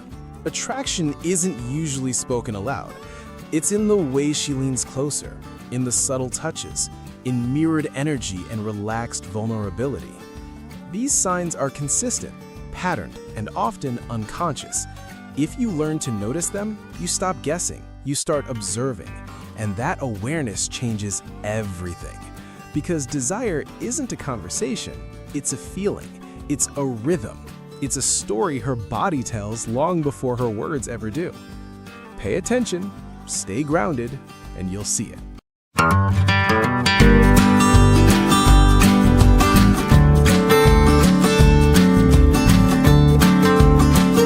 I remember this moment clearly. I was at a small gathering, standing in the corner, just observing. Most people were talking over each other, trying too hard to be seen. And then, she noticed me. Not because I said something extraordinary, or because I dressed in some flashy outfit. She noticed me because of the way I was standing. Calm, confident, present. There was a subtle shift in her attention, like the room had slightly realigned. Maybe this sounds familiar to you. You've been in rooms full of people, and yet some individuals just draw attention effortlessly. You wonder, what are they doing differently? Here's the truth. Attraction isn't always loud. Often it's quiet. Invisible habits and subtle behaviors are what actually make women notice you immediately. And today, I'm going to break down 7 of those habits, backed by psychology, so you can start practicing them yourself.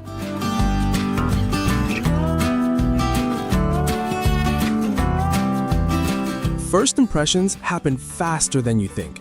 Psychologists call this thin slicing, our brain's ability to make judgments in a matter of seconds, sometimes less than a tenth of a minute. That split-second perception often determines whether someone finds you interesting, trustworthy, or attractive. Body language, posture, and subtle facial expressions send signals before you even speak. Research by Nalini Embody and Robert Rosenthal shows that people form surprisingly accurate impressions of personality and social cues from just a few seconds of observation. Your energy, the way you carry yourself, and even microexpressions act like a silent introduction. Women, in particular, are highly attuned to these cues, often unconsciously scanning for confidence, warmth, and authenticity. Understanding this gives you a huge advantage. Small, intentional habits, how you stand, the way you listen, how you hold eye contact, can drastically shift the perception you create in those first crucial moments. The key is awareness.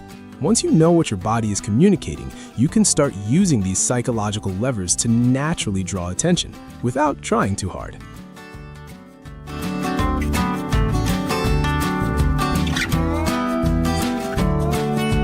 I remember walking into a crowded cafe, feeling a little nervous.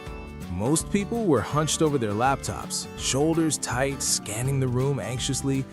I straightened my back, relaxed my shoulders, and simply took my place at the counter. Almost immediately, I noticed it.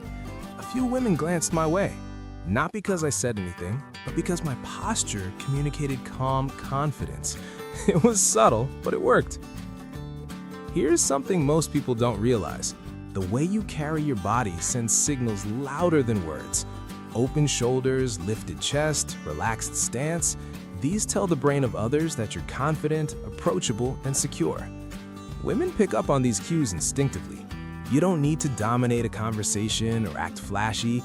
A strong, grounded posture quietly sets you apart and makes you more noticeable without any effort. It's a habit that's easy to practice and immediately impactful.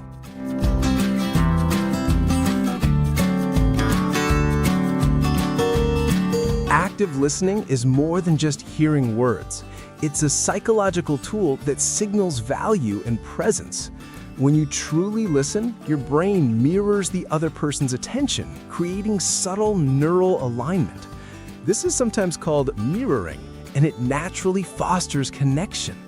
Research in social psychology shows that people are drawn to those who make them feel understood. By leaning in slightly, maintaining eye contact, and responding thoughtfully, you signal that their words matter. This taps into the reciprocity principle. When someone feels seen and heard, they unconsciously want to give the same attention back. Active listening also reduces cognitive load for the speaker. When someone doesn't have to worry about being ignored or misunderstood, their brain associates you with safety and ease. This is a powerful, often invisible attraction signal. The key is subtlety. You don't need to agree with everything or overreact.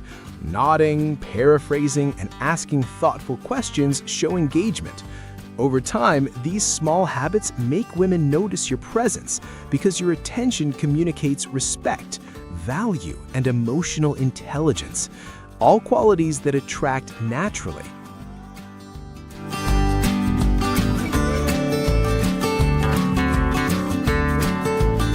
I remember meeting someone at a friend's party who had this effortless way of making people smile.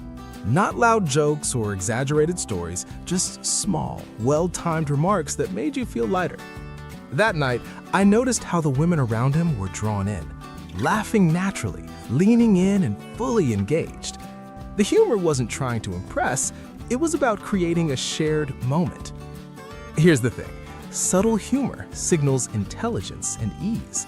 It shows that you can navigate social situations confidently, without tension. When done right, it triggers a dopamine response, making interactions feel enjoyable and memorable. Women notice this because it creates emotional resonance. A small laugh, a playful tease, a witty observation, they're not just funny moments, they're signals of approachability, social awareness, and compatibility. In essence, subtle humor becomes an invisible magnet. It's less about cracking jokes constantly and more about creating warmth and connection, naturally drawing attention toward you.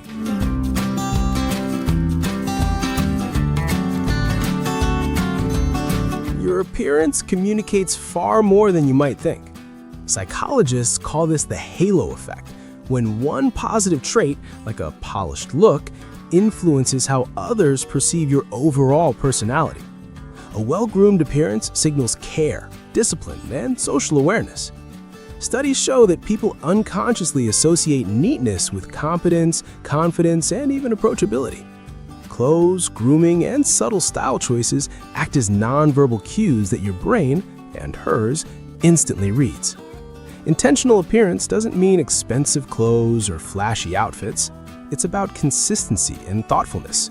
Crisp shirt, clean shoes, and small touches like a well-kept watch or subtle fragrance can make a huge difference. These signals are processed in the brain before words even enter the conversation.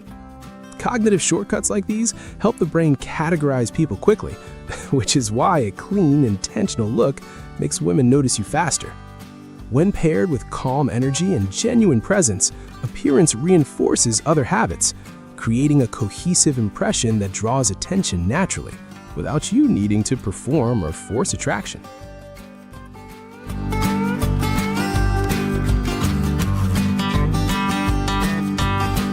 I remember being at a busy networking event, filled with anxious chatter and people vying for attention. I simply stood in one corner, breathing slowly, observing, and listening. There was no rush, no tension. Within minutes, I noticed women naturally gravitating toward me. It wasn't words or gestures, it was the calm energy I projected. There's something magnetic about presence that's grounded, relaxed, and unhurried. Calm energy signals that you're in control of yourself, not seeking validation. It lowers social tension and invites curiosity. People feel safe around it, which makes them more open, engaged, and attentive. You don't need flashy behavior or constant effort.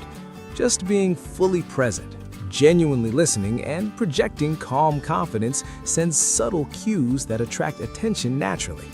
Over time, this habit becomes a silent signal, letting women notice you without any forced charm or performance.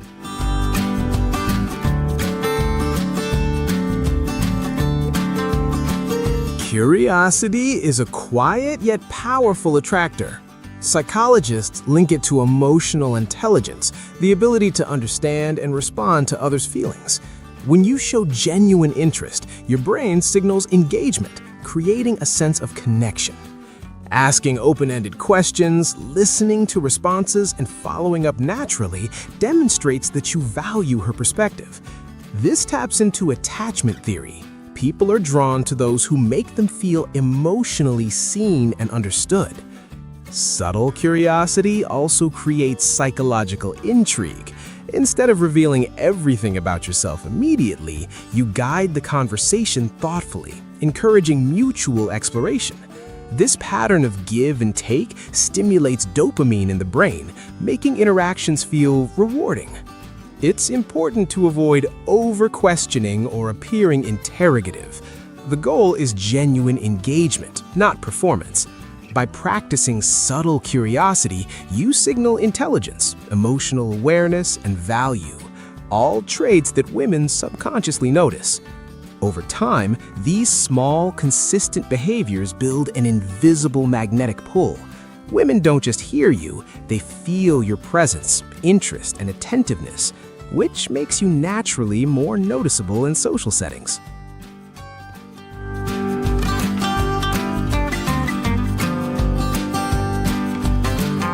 I remember a conversation with someone I admired. He had this effortless ease. He wasn't constantly seeking approval, over-texting, or trying too hard to impress. And yet, women couldn't help but notice him. Non-neediness is magnetic because it signals self-sufficiency and confidence. When you're comfortable in your own skin, it creates space for curiosity and attraction. People are drawn to those who are emotionally stable and independent, without the weight of desperation or overeagerness. It's subtle, letting conversations flow naturally, maintaining your own interests, and not overanalyzing every interaction. This quiet detachment communicates that your worth isn't tied to anyone else's approval. Women notice this without even realizing it. It's not arrogance, it's grounded presence. By cultivating non-neediness, you create an invisible pull, making others more likely to invest attention and energy toward you naturally.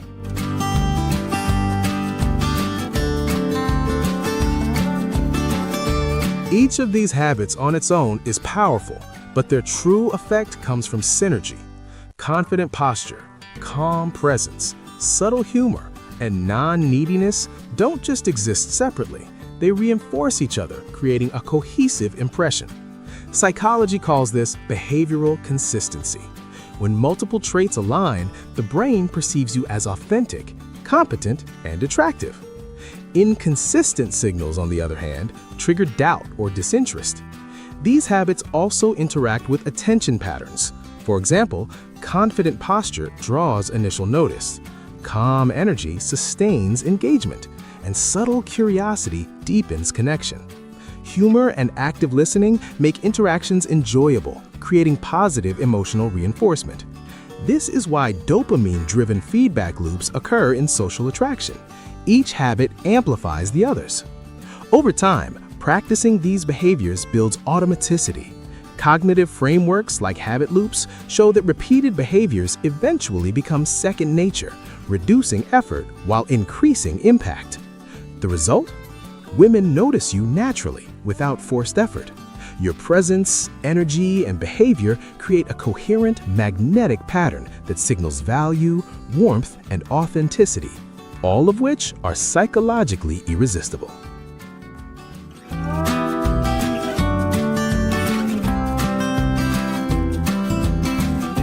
Even with the best habits, small mistakes can sabotage their impact.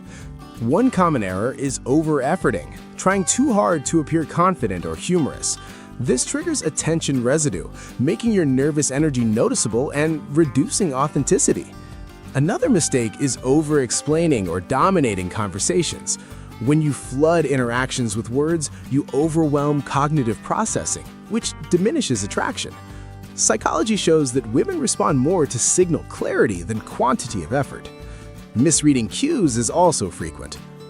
Assuming every glance or smile equals interest leads to overconfidence or needy behavior, which undermines non-neediness and calm energy. Finally, inconsistency breaks the halo effect. If your posture, humor, or presence fluctuates wildly, the brain flags it as unreliable. The key takeaway? Subtlety, awareness, and consistency matter more than flashy moves. By avoiding these mistakes, your habits work together seamlessly, letting attraction develop naturally and making women notice you without forcing it.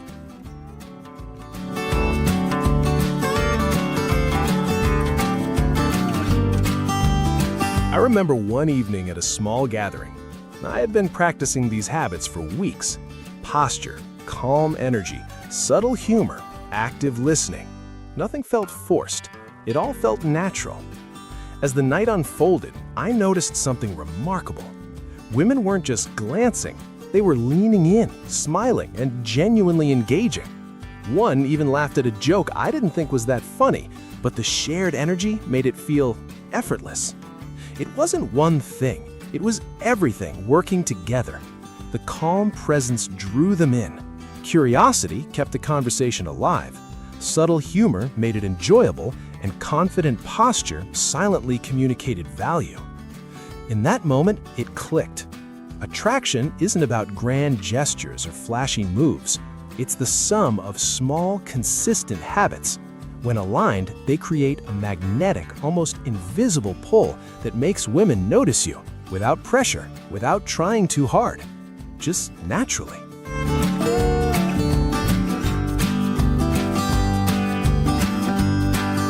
Let's recap. The 7 habits: confident posture, active listening, subtle humor, clean appearance, calm energy, subtle curiosity, and non-neediness work together to make women notice you naturally. Psychology shows it's not flashy moves or over-effort that attract attention. It's subtle, consistent behaviors that signal confidence, value, and emotional intelligence. These habits tap into cognitive shortcuts, attachment patterns, and social reinforcement, creating a magnetic presence. The key is awareness and practice. Focus on small, deliberate changes and let them become automatic. Over time, your presence speaks louder than words, drawing attention effortlessly. Remember, attraction is rarely loud. It's quiet, consistent, and psychological. Master these habits, and women will notice you immediately.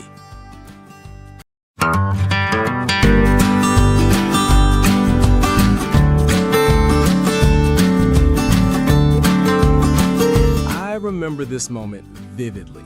It was a quiet evening, just a few friends hanging out, and she was there, sitting across from me. At first, nothing seemed out of the ordinary, but then tiny things started to stand out. The way her eyes lingered a fraction longer than usual, the subtle brush of her hand against mine, and the soft laugh that felt a little warmer than it should have. Maybe this sounds familiar to you. You've felt it too. Those subtle signs that almost whisper, "I want you closer," but don't shout it. And the frustrating part? Most men don't notice them. They brush past these moments thinking it's just friendliness, coincidence, or luck. But here's the truth. Women often signal desire in ways so subtle, so unconscious, that it takes calm observation and a little psychology to truly see. Tonight, I want to show you the 6 hidden signs a woman secretly wants you and why most men completely miss them. By the end of this video, you won't just guess anymore.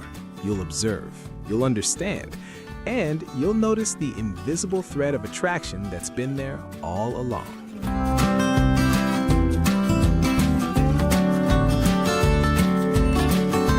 Most men think attraction is obvious. Big gestures, clear words, dramatic moves. But in reality, desire often hides in the subtle details. And that's why so many men miss the signs entirely. Psychology gives us a few explanations. First, there's inattentional blindness. Your brain filters out what it considers irrelevant. So subtle cues, like a glance or a small touch, can go completely unnoticed. You see her, but you don't see her signals. Then there's social conditioning. From a young age, men are taught to interpret female behavior literally. A smile? Just politeness. A laugh? Just friendliness. Meanwhile, women often communicate desire in indirect ways. Finally, selective attention plays a role. Your mind focuses on obvious signals and ignores the quiet ones. But subtle desire cues are often micro-expressions, tiny gestures or shifts in energy, things most people aren't trained to notice. Understanding this changes everything. Once you know where to look and how to interpret these small signals, you start seeing a pattern that's been there all along, quietly guiding interactions.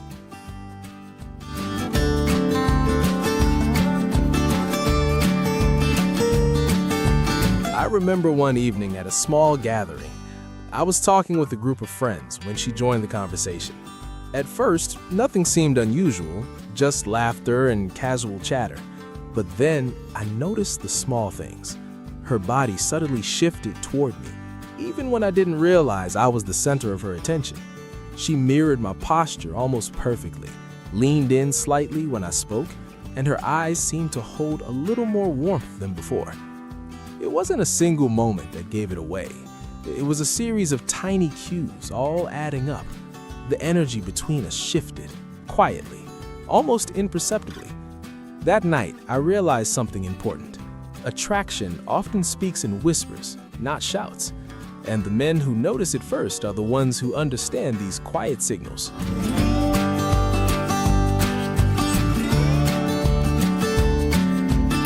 The eyes are often called the window to the soul, and in attraction, this is literally true.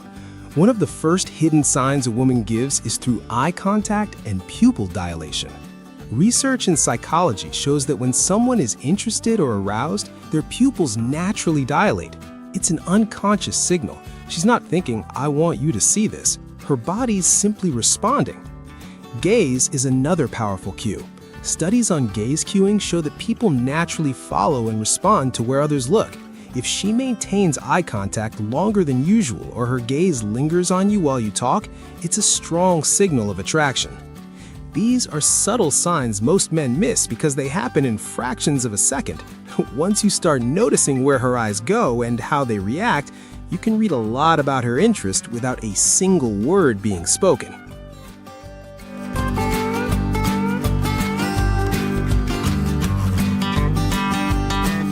Touch is one of the most powerful yet overlooked signals of desire.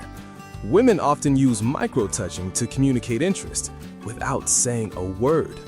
Psychologists refer to the reciprocity principle. When someone lightly touches you, your brain unconsciously responds by mirroring the gesture or feeling more connected. Even a brief brush of the arm, a gentle tap, or leaning closer can indicate attraction. Attachment patterns also play a role. Women who feel safe and interested will often initiate small physical connections, a hand on your shoulder, playful nudges, or even adjusting your clothing in a casual way. These gestures aren't accidental, they're subtle invitations. The key is context and frequency. A single touch might be friendly, but repeated small touches, especially combined with eye contact or leaning in, signal genuine interest and a desire for closeness.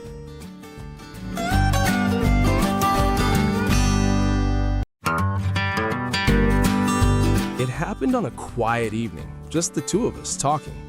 I was telling a story, gesturing with my hands, and she leaned in ever so slightly. Not dramatically, just a subtle shift closer, close enough that I noticed the change in energy. Her hand brushed against mine briefly, and she laughed at something that wasn't even that funny, but the laugh carried warmth, attention, and a spark that wasn't there before. In that moment, I realized she wasn't just engaged in the conversation. She was signaling something deeper. The lean in, the micro touch, the small gestures all added up. It was a quiet, almost imperceptible message. She wanted to be closer, emotionally and physically.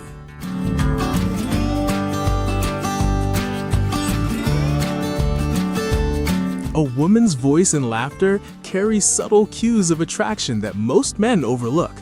Research in psychology shows that vocal pitch rises slightly when someone is interested, and the tone becomes softer and more melodic. Laughter is another key signal. A study on social attraction found that women tend to laugh more frequently and genuinely around people they're drawn to. But it's not just the volume, it's the timing, warmth, and responsiveness of the laugh. These vocal cues work on a subconscious level. Your brain picks up on intonation patterns, rhythm, and inflection, signaling comfort, interest, and even sexual tension. By noticing how her voice shifts, when she laughs, and the subtle warmth behind her words, you start to understand a hidden layer of communication that's all about connection and desire.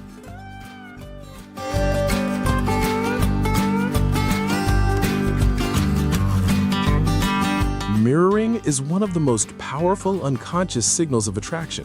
When a woman matches your body language, gestures, or energy, it's a sign she's connecting deeply with you. Psychology calls this behavioral mimicry, and it happens naturally when people feel rapport or desire. She might sip her drink when you do, cross her legs in the same way, or even mirror your tone and pace of speech. Energy matching goes beyond gestures. It's about vibe alignment. She laughs when you laugh, leans in when you lean in, and her emotional rhythm subtly syncs with yours. Studies on social synchronization show that this mirroring increases trust, attraction, and emotional closeness. Once you notice these patterns, it's easier to distinguish genuine interest from casual friendliness.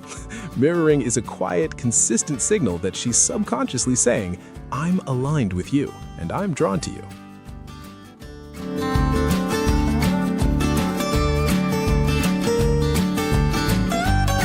I remember a night out when I was telling a story, pacing slightly as I spoke.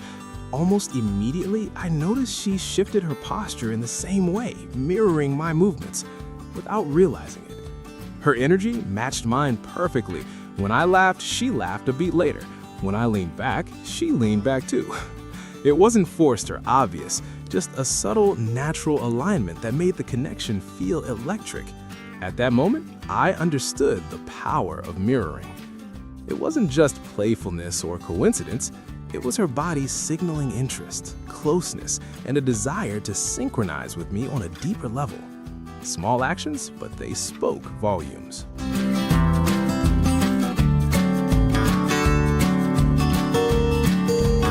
Sign 5 is emotional openness. Women who are attracted to you often share personal thoughts, feelings, and vulnerabilities. Psychology calls this self-disclosure, a key factor in building intimacy and trust. When she opens up about her fears, dreams, or past experiences, it's a subtle invitation to connect on a deeper level. Sign 6 is subtle jealousy or protective cues. A woman who wants you might show slight irritation or curiosity when other women engage with you. Research on social comparison and attachment patterns shows that these micro-reactions signal desire without overtly stating it. Both signs are nuanced. Emotional openness shows comfort and trust, while subtle jealousy indicates investment and protective interest. Together, they create a pattern that's hard to fake, giving you clear insight into her true feelings. Recognizing these signals requires attention and awareness, but once you do, it becomes easier to read her interest without guessing.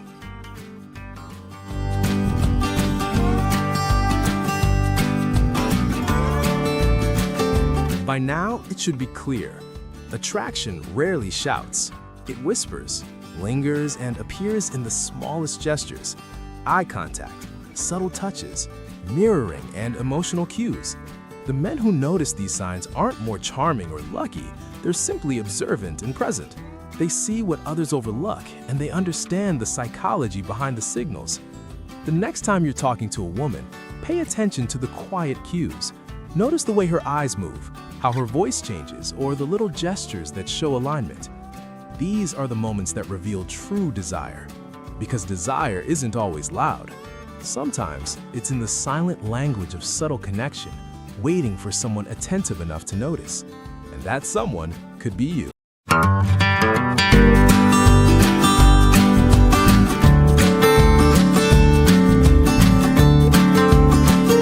There's a moment most men completely miss. Nothing dramatic happens, no line is delivered, no move is made, yet something shifts. I've seen it happen in conversations that felt ordinary on the surface. Same words, same setting, same people. But suddenly, her tone softens. She stays a little longer. Her attention doesn't wander. And the strange part is this: the man didn't do more. He didn't try harder, he didn't impress, he didn't chase the reaction. In fact, from the outside, it looked like he did less. Maybe you felt this before, a moment where you stopped performing, stopped managing how you were coming across. And without trying to control the outcome, the energy changed. She leaned in, not physically at first, emotionally.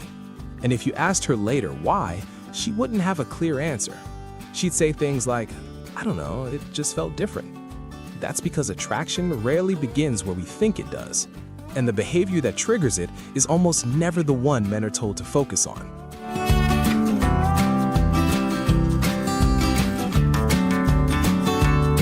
Most men believe attraction is created through the right words, the clever line, the confident statement, the perfect timing.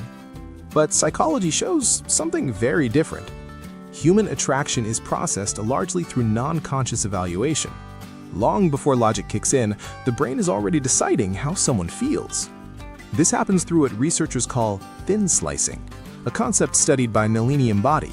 In seconds, sometimes milliseconds, we assess emotional stability, confidence, and intent. Not through content, through signals. This is System 1 thinking, as described by Daniel Kahneman. Fast, automatic, emotional. System 2, the rational, verbal mind, comes later and explains the feeling after it's already there. That's why you can say the right thing and still feel ignored.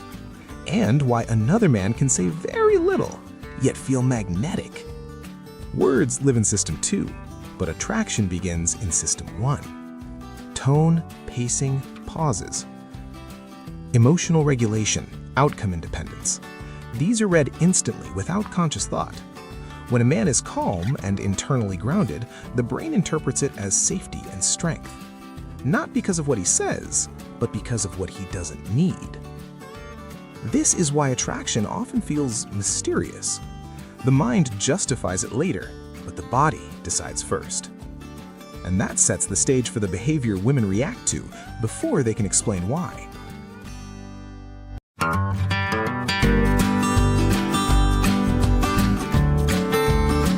I remember a night at a small gathering.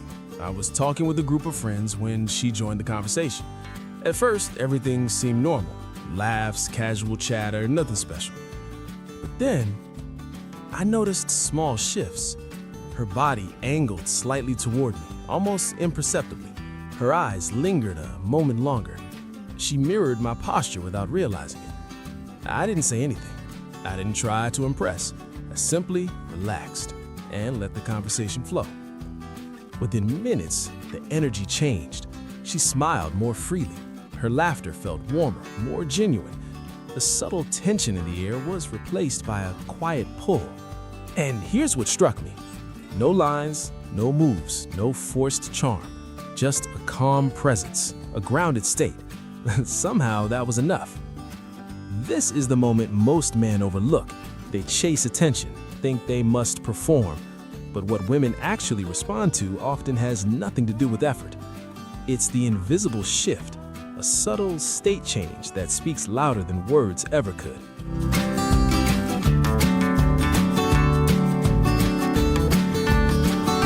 So, what is really happening in moments like this? It's not a tactic, it's not a trick. It's a state, a way of being that signals security and autonomy. Psychology gives us several frameworks to understand it. Emotional regulation. Men who remain calm, even in social tension, signal internal stability. Outcome independence. When a man isn't obsessed with approval, the brain reads it as confidence and self-reliance. Internal validation versus external validation. People are drawn to those who derive worth from themselves, not from the reactions of others. Each of these components influences how women perceive him, often without conscious thought. From the perspective of attachment theory, this mirrors a secure attachment style. A grounded man provides a subtle sense of safety. Safety, in turn, creates comfort, and comfort sparks attraction. Neuroscience adds another layer. The brain's mirror neuron system automatically picks up calm energy. A relaxed presence lowers stress responses, making the woman feel emotionally pulled in. Notice something crucial. None of this involves words. It's not a charm, it's a state. And this is why men often feel frustrated. They assume attraction is earned through effort, when in reality it is felt first, long before it's explained. Understanding this foundation is key because the next section will show how it plays out in real interactions.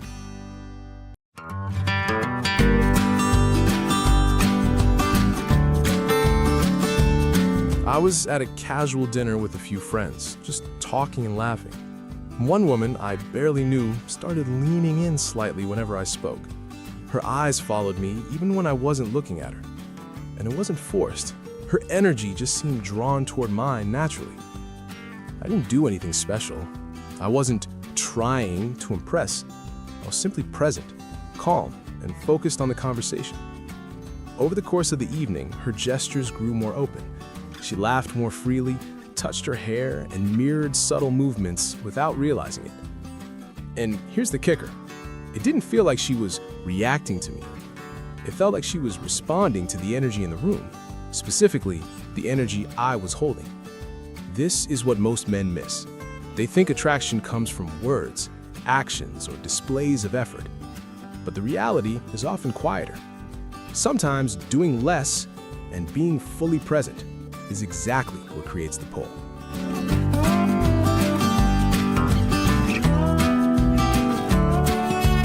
Now, let's break down why this works on a deeper level. Attraction isn't just about desire, it's about emotional safety.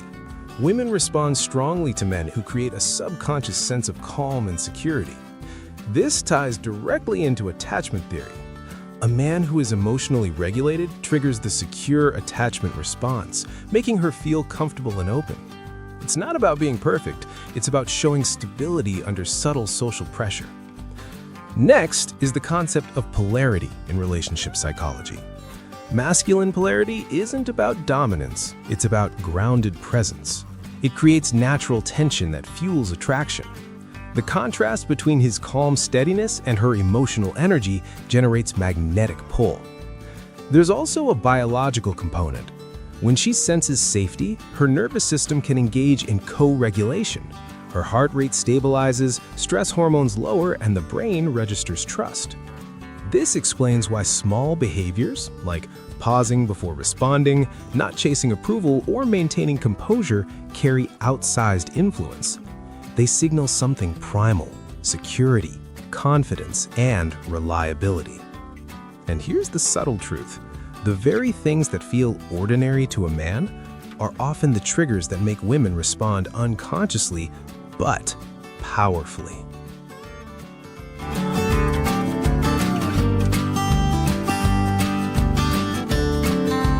I remember a conversation that perfectly illustrated this.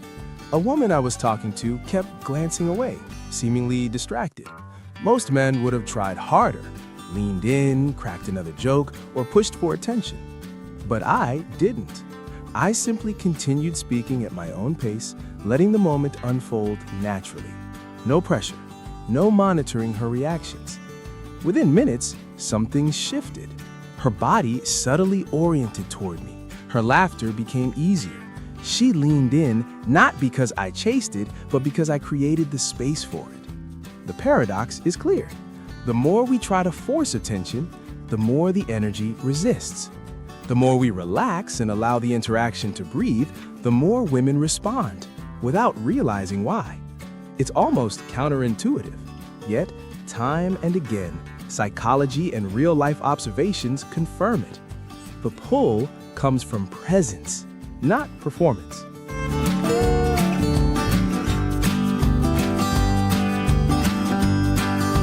Here's the moment we've been building toward. The secret thing men do that makes women react strongly is not a line, a gesture, or a move. It's a state of grounded autonomy, a calm, internally validated presence that signals confidence without effort. Psychology explains it with a few key frameworks. Self-determination theory. People are naturally drawn to those who are intrinsically motivated, not driven by external approval. Neediness versus autonomy. An excessive neediness signals insecurity.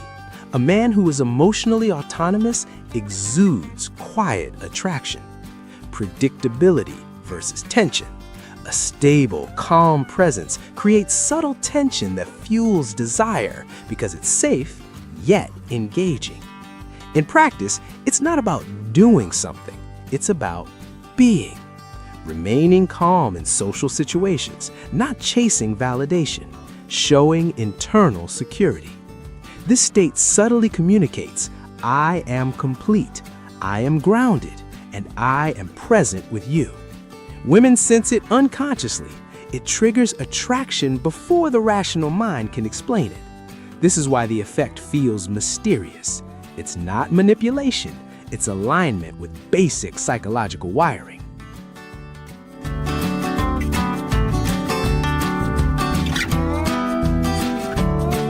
I once watched a woman pause mid-sentence, her smile lingering as she just looked at him. She didn't say anything obvious, no compliments, no flirtation, yet the energy in the room had shifted. She later admitted she couldn't explain why she felt drawn. I don't know, it just felt safe and exciting at the same time, she said. That's the thing about this behavior. Women feel it first. They experience it before they can articulate it. It's not about words or even actions. It's the state he carries, the calm, autonomous presence that communicates security and attraction simultaneously. Moments like this can feel almost magical, but there's a science behind it. It's why trying to replicate lines or tactics never works as reliably, because attraction begins with the energy you hold, not the moves you make.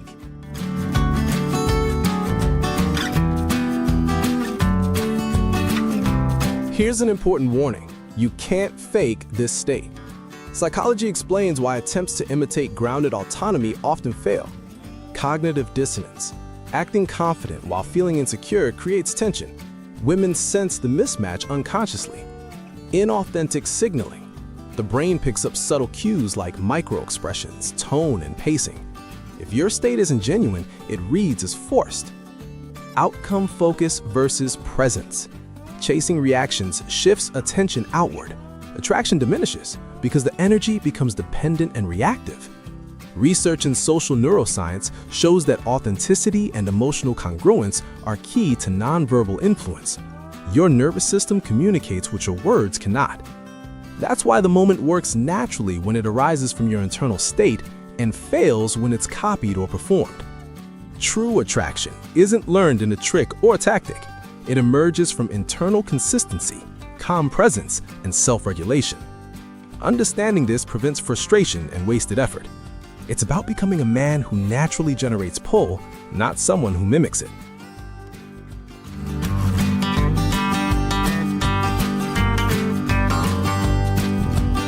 I remember a simple evening conversation that left a lasting impression. He wasn't loud, he wasn't showing off. He simply spoke calmly, listened fully, and stayed present. The women around him naturally gravitated closer, not because he was performing, but because his energy created an unspoken sense of safety and intrigue. It was quiet confidence in its purest form. He didn't try to control the outcome, he didn't chase validation, and yet, without a word, the dynamic shifted. The pull wasn't dramatic, it was subtle, magnetic, undeniable. Moments like these illustrate the power of being grounded. It's a state that invites connection, without pressure, without expectation, without effort.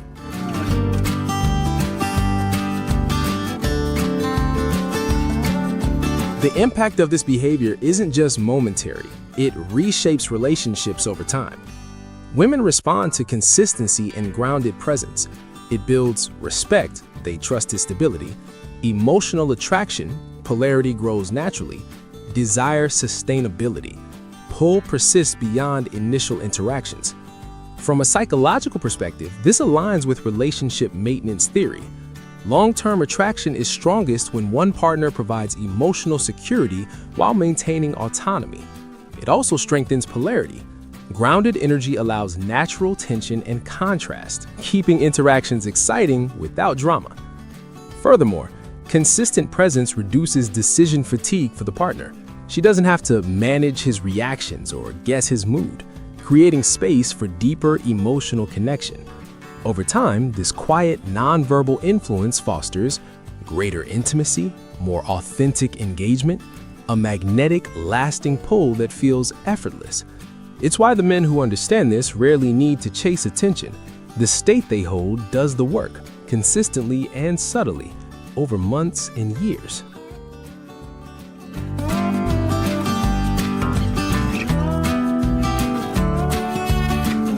Here's the takeaway most men miss. Attraction often grows when you stop trying to force it, when you stop chasing reactions, when you stop performing. The secret isn't a line, a move, or a tactic, it's the state you carry.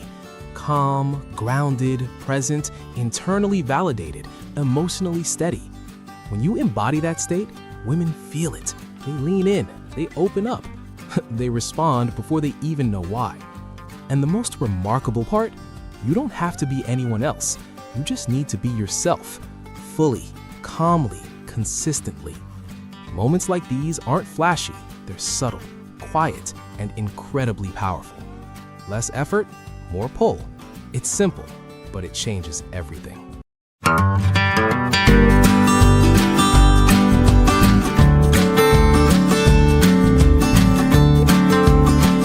I used to believe desire was obvious. That when a woman wanted you, she would make it clear in some unmistakable way. A compliment, a confession, something you couldn't misread. But experience taught me something very different. What actually showed up first was silence.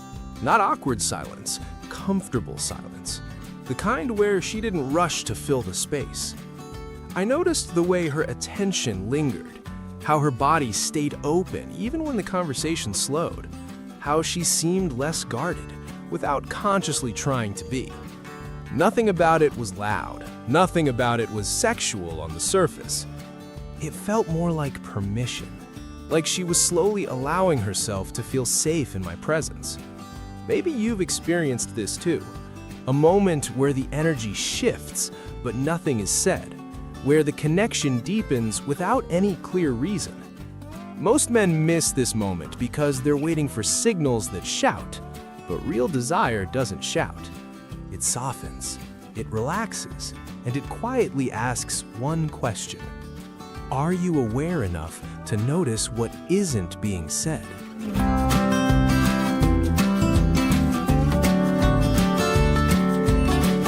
Female desire is rarely expressed directly, and psychology explains why. It's not about manipulation or games, it's about risk. From a social psychology standpoint, expressing desire openly carries social costs. Rejection threatens self-image, status, and emotional safety. This is explained through impression management theory. People regulate what they reveal to protect how they're perceived. For women, this pressure is amplified. Cultural conditioning often rewards restraint, not pursuit. There's also loss aversion, a core principle in behavioral psychology. The emotional pain of rejection is felt more strongly than the pleasure of success. So desire becomes cautious. It waits. It observes. Another factor is uncertainty reduction theory. Before revealing intent, the brain seeks predictability. Is this person safe? Emotionally stable? Attuned? Until those questions are answered, desire stays subtle. Not absent, just unspoken. This is why attraction often shows up as behavior, not language. Presence instead of pursuit. Openness instead of confession. When you understand this, everything changes. You stop looking for bold signals and start noticing patterns that repeat quietly over time.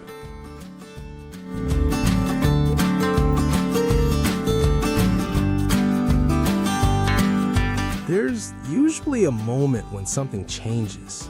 Not suddenly, but clearly if you're paying attention. The conversation slows. The space between words gets more comfortable. She doesn't rush to check her phone. She stays present, even when there's nothing exciting happening. I remember noticing how her tone softened, how her responses became less guarded and more real. It wasn't about what she said. It was how relaxed she felt saying it. That's when you realize the shift isn't about attraction in the usual sense. It's about trust beginning to form. Maybe you felt this too, that calm pull where nothing needs to be proven. In that moment, she isn't deciding if she likes you. She's sensing whether she can let go a little more. And that decision happens quietly, long before desire ever becomes obvious.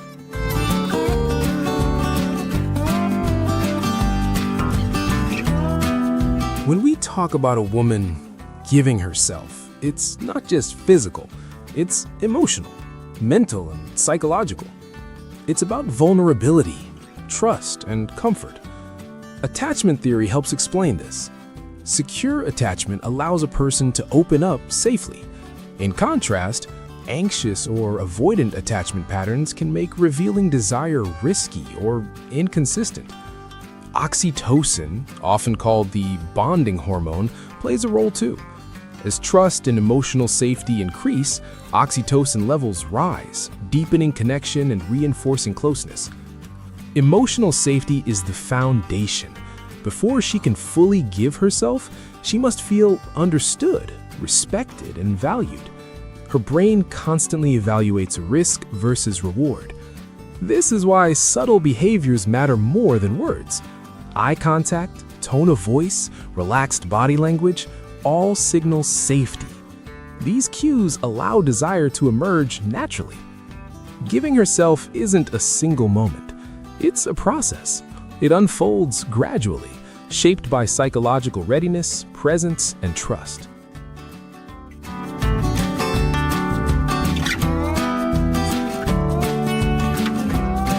One of the first signs she's opening up is subtle. Her guard slowly comes down almost without her realizing it. You might notice she shares small details about her day, things she usually keeps private, little vulnerabilities that signal trust. Her body language softens, shoulders relax, arms uncross. Even her laughter feels lighter, more genuine. It's not dramatic, it's not a clear "I like you" signal, it's a quiet easing of tension. Maybe she leans in slightly when you talk, or she lets her hands rest openly rather than keeping them hidden. This lowering of guard is her brain signaling, this person feels safe. I can let down my walls.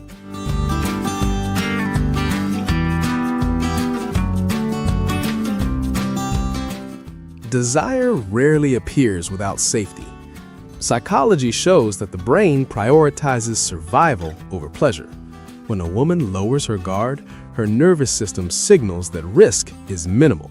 This allows her prefrontal cortex to engage rather than just react. Attachment theory explains this well. Secure attachment supports openness, while anxious or avoidant patterns trigger caution. Polyvagal theory adds another layer. The parasympathetic nervous system activates when she feels safe, allowing calmness, connection, and receptivity. Threat triggers, on the other hand, release cortisol, shutting down emotional availability. In simple terms, before desire can flourish, emotional safety must exist. Trust is the soil. Attraction grows only when the environment is secure. Understanding this helps you see the subtle signs, so you stop chasing and start noticing the signals that really matter.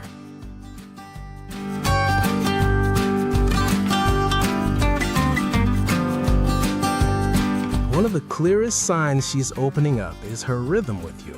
She mirrors your tone, pace, and energy without thinking about it.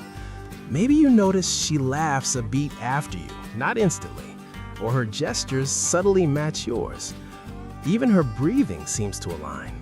This isn't mimicry in a conscious sense, it's emotional synchrony, a way her body communicates comfort and connection. She's testing the waters, seeing if your presence feels safe enough to sync with her energy. You might catch her reflecting your moods, softening when you're calm, slightly tensing when you're tense. These subtle adjustments signal, I'm paying attention. I feel in tune with you.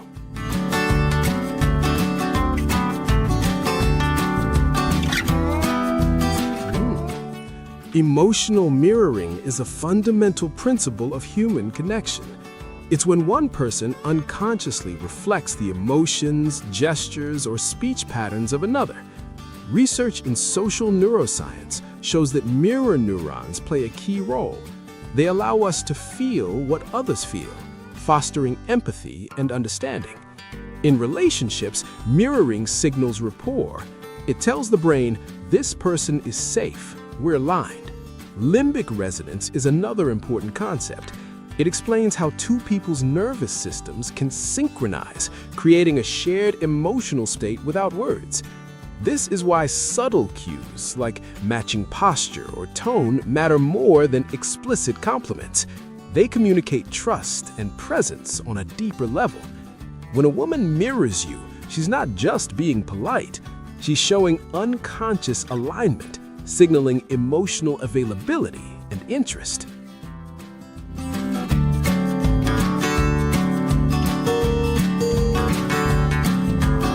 This sign shows up when she starts sharing thoughts she usually keeps private. Not just small talk, but fears, hopes, and personal reflections. She tells you about moments that made her feel vulnerable, or experiences that shaped who she is today. It's subtle at first, a comment about a childhood memory, or a quiet confession about a challenge she's facing. Her stories reveal more than facts. They reveal trust. She's letting you see parts of herself that aren't for everyone. You might notice her voice softens.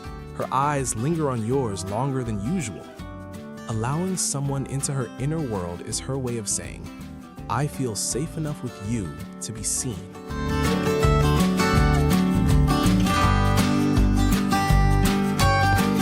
Self-disclosure is a cornerstone of human connection. The more someone shares personal thoughts and feelings, the stronger the emotional bond becomes. Social penetration theory explains this as a gradual process. Relationships deepen layer by layer, moving from superficial topics to intimate revelations. This isn't just talking, it's signaling trust. By revealing personal information, she's testing whether you respond with understanding and acceptance. Reciprocity plays a role too. When you mirror her openness, it reinforces the connection and encourages further disclosure. Research shows that progressive self-disclosure increases feelings of closeness and attachment. It creates a cycle: sharing, trust, sharing more. This is why the inner world moments are so significant. They indicate she's moving from casual interaction toward emotional intimacy.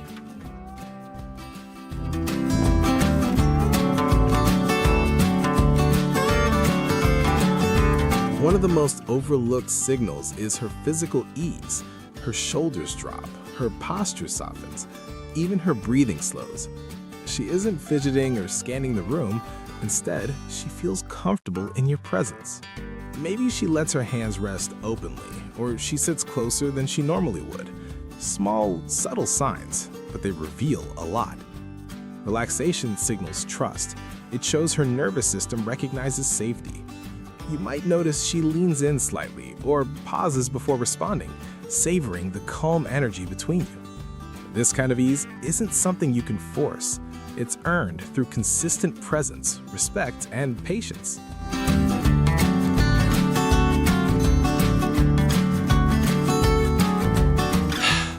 Attraction isn't just psychological, it's physiological. Her nervous system determines how open and receptive she feels. Polyvagal theory explains this well. When the parasympathetic nervous system dominates, the body relaxes, heart rate slows, breathing deepens, and muscles release tension. In this state, she can connect emotionally and feel safe. Conversely, stress or perceived threat triggers the sympathetic system, fight or flight. This blocks emotional availability and desire. Small, consistent cues like calm energy, steady presence, and gentle tone signal safety. They reduce cortisol levels, allowing attraction to emerge naturally. Understanding the nervous system helps you recognize subtle signals.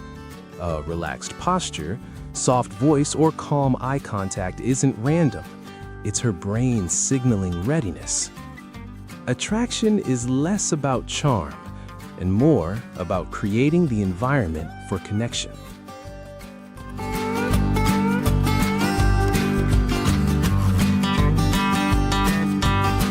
One subtle sign she's opening up is how she responds to your guidance, not in a controlling way, but by letting you take the emotional or situational lead.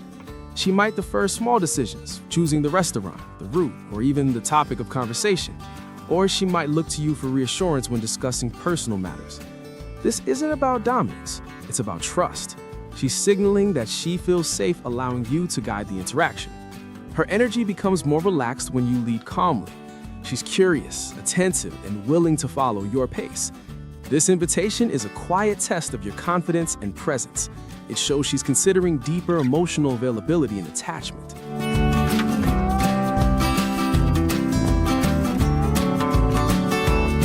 Surrender in relationships isn't about submission, it's about choosing to be vulnerable. Trust is the foundation that makes this possible. Attachment theory explains why this matters. A secure attachment allows someone to rely on another without fear of rejection. Insecure patterns, by contrast, trigger anxiety and defensiveness. Psychology also highlights the reciprocity principle. When you consistently show understanding, respect, and calm presence, she feels safe reciprocating with openness. Decision fatigue plays a subtle role too. By allowing you to take the lead, she reduces mental load, which lowers stress and increases emotional availability. Masculine polarity concepts rooted in psychology emphasize that calm, grounded leadership fosters trust, not control. When she trusts you, desire emerges naturally. It doesn't need to be forced. Recognizing this helps you interpret her cues correctly, so you can support emotional intimacy rather than misread signals.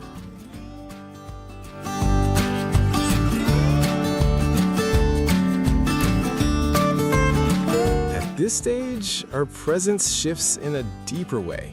She's consistent, attentive, and fully engaged. You notice she responds to your moods without judgment. She shares her feelings openly, without hesitation. Small gestures, like checking in or remembering details, signal investment. Her energy is no longer reactive, it's intentional. She's choosing to show up emotionally not because she has to, but because she wants to. This is the clearest sign she's moving beyond surface-level interaction. She's willing to prioritize connection, vulnerability, and closeness. When someone becomes emotionally available, it means they're letting their inner world align with yours. It's the ultimate form of psychological surrender.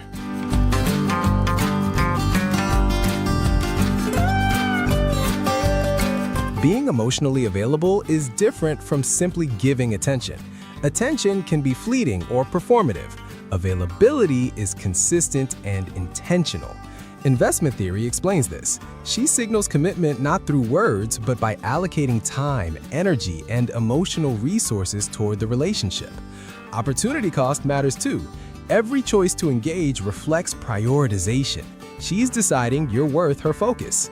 Psychologically, emotional availability indicates trust, safety, and willingness to connect deeply. It's a signal that she's comfortable enough to let her inner world interact with yours. Recognizing this distinction helps you avoid misreading signals.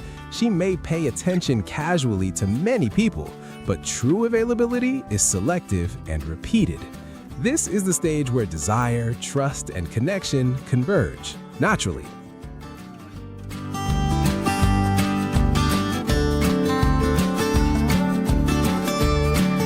I remember a moment that changed how I saw attraction entirely. I stopped trying to impress or push for closeness. I simply stayed present and calm. She noticed, not in an obvious way, but in subtle shifts, lingering glances, softer laughter, and deeper conversation. It wasn't about magic or luck. It was about creating space for her to feel safe and valued. The more I relaxed, the more she opened up. Her stories became longer, her touch lighter, her energy more attuned.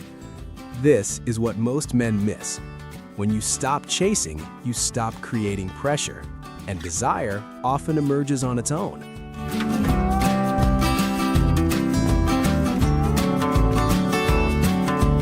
Many men see these cues and assume they mean immediate sexual interest. That's a common misinterpretation. Psychology calls this projection bias. We project our desires onto others and misread signals. Male overattribution error also plays a role. Men often overestimate romantic or sexual intent from women's behaviors. Subtle cues like relaxed posture, mirroring, or self-disclosure aren't guarantees of desire. They indicate comfort, trust, and emotional alignment first. Understanding these distinctions prevents frustration and miscommunication. It helps you respond appropriately without forcing outcomes or misreading intentions. By seeing the difference between emotional availability and sexual intent, you can engage more effectively and deepen connection authentically.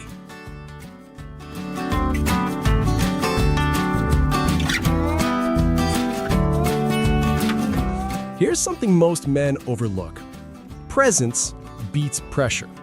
It's not what you say, what you do, or how hard you try. It's how consistently calm, attentive, and grounded you are. When you show up without forcing closeness, she begins to relax.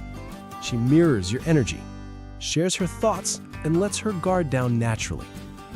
The shift isn't dramatic, it's quiet, almost invisible, but it's powerful because it communicates safety, respect, and emotional stability. This rule changes everything. Stop trying to make her act a certain way. Start noticing what she's already signaling.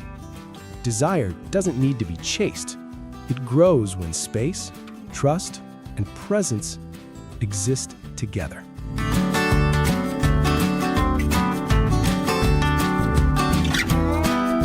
Desire is a process, not a performance. It unfolds quietly through trust, emotional safety, and consistent presence. Attachment theory, polyvagal theory, and social psychology all point to the same truth. Before someone fully opens up, their brain and nervous system must feel secure. The 6 hidden signs, lowered guard, emotional synchrony, inner world sharing, relaxed body language, invitation to leadership, and emotional availability, are all expressions of this process. Recognizing these signs allows you to respond appropriately. You stop guessing, stop forcing, and start observing patterns that indicate readiness. Psychology teaches that when safety comes first, desire follows naturally. Your role isn't to pressure or impress, it's to create an environment where connection can grow. This awareness transforms interactions from guesswork into intuitive, trust-based connection.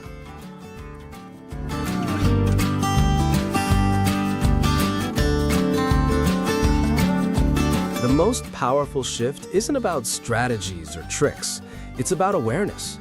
When you learn to notice the subtle signs, her lowered guard, her mirroring, her calm presence, you stop guessing. You stop trying to force closeness. Connection begins to feel natural. You respond instead of react. You create space instead of pressure. This doesn't just deepen attraction, it builds trust, emotional intimacy, and genuine desire. Desire isn't a race, it's a rhythm, a dance of presence and patience. The quiet cues are always there. The question is, are you paying attention? When you do, everything changes without saying a word.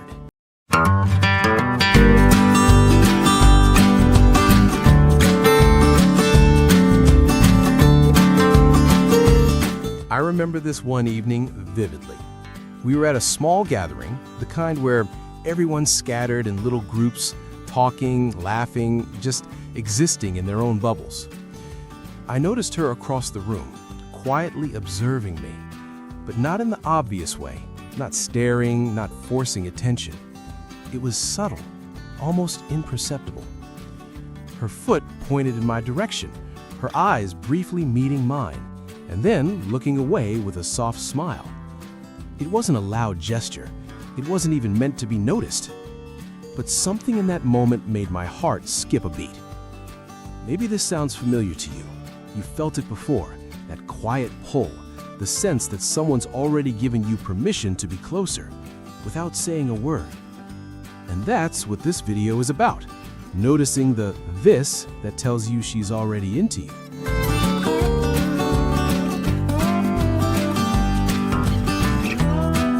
Most men think attraction is loud.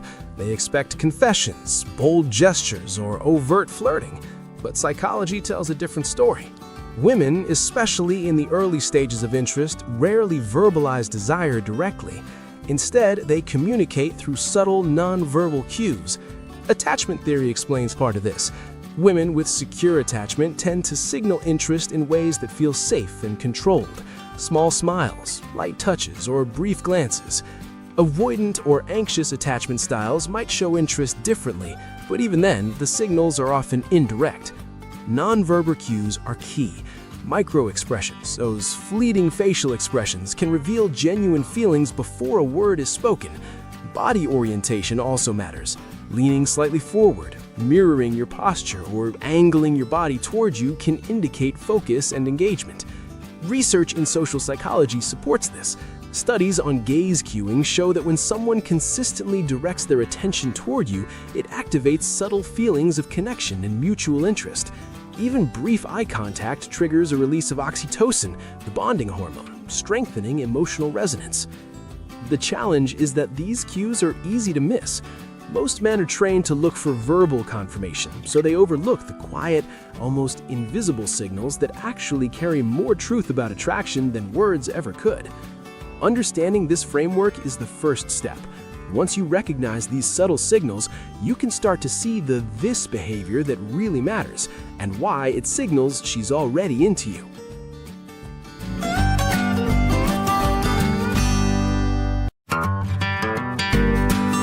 I'll never forget the day it clicked. We were having coffee, just two people talking casually, when I noticed it, something almost imperceptible. She laughed softly at a joke I didn't even think was that funny. But it wasn't the laugh itself. It was the way her eyes lingered on me afterward, the slight tilt of her head, the relaxed posture leaning just a bit closer. It all added up. At first, I brushed it off. Maybe I was imagining things. But then it happened again. A hand lightly brushing against mine while reaching for a cup. A pause in the conversation where her gaze held mine just a moment too long. These weren't grand gestures, but they felt deliberate, meaningful, personal. In that moment, I realized something crucial. She was giving me her attention in a way that mattered, not by saying it, not by shouting it, but by showing it through small, deliberate actions. Maybe you've experienced this too. Those subtle, almost hidden cues that scream interest without a single word. That's the this we're talking about. Once you notice it, everything changes. You stop guessing and start seeing clearly.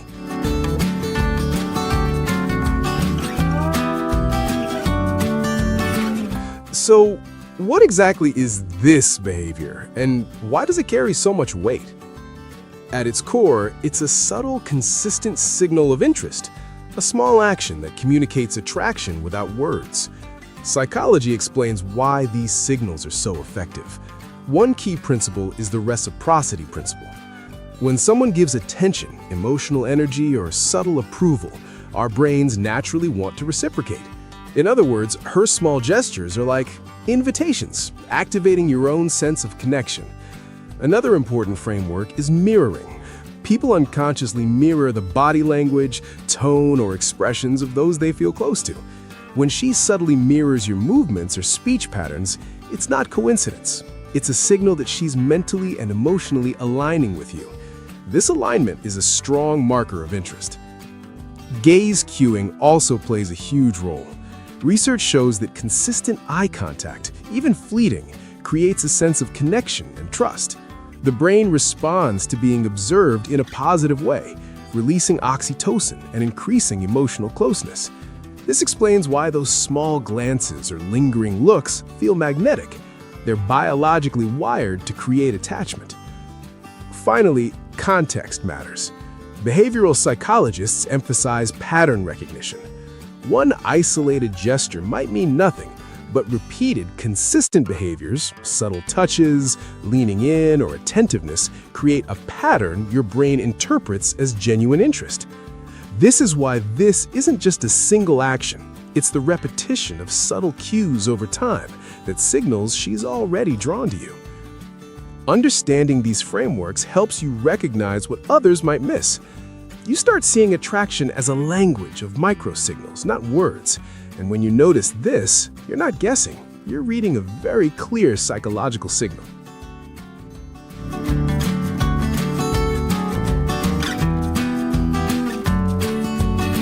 Here's the thing. Most men don't see these subtle cues. And it's not because they're oblivious. It's because of how our brains process attention. One factor is attention residue. When your mind is split between multiple thoughts or distractions, it struggles to fully register small, nuanced signals. You might see her glance or subtle touch, but dismiss it because part of your attention is elsewhere. Then there's change blindness.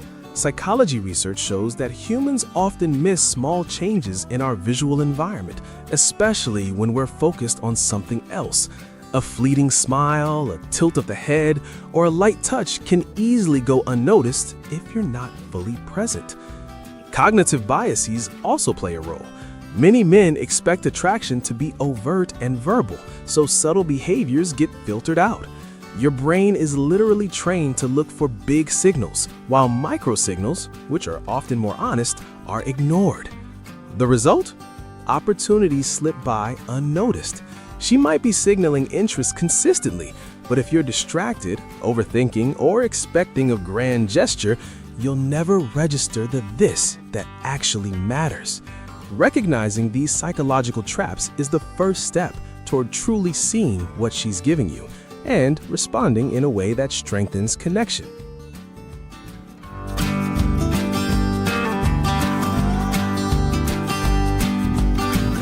It happened on a rainy evening.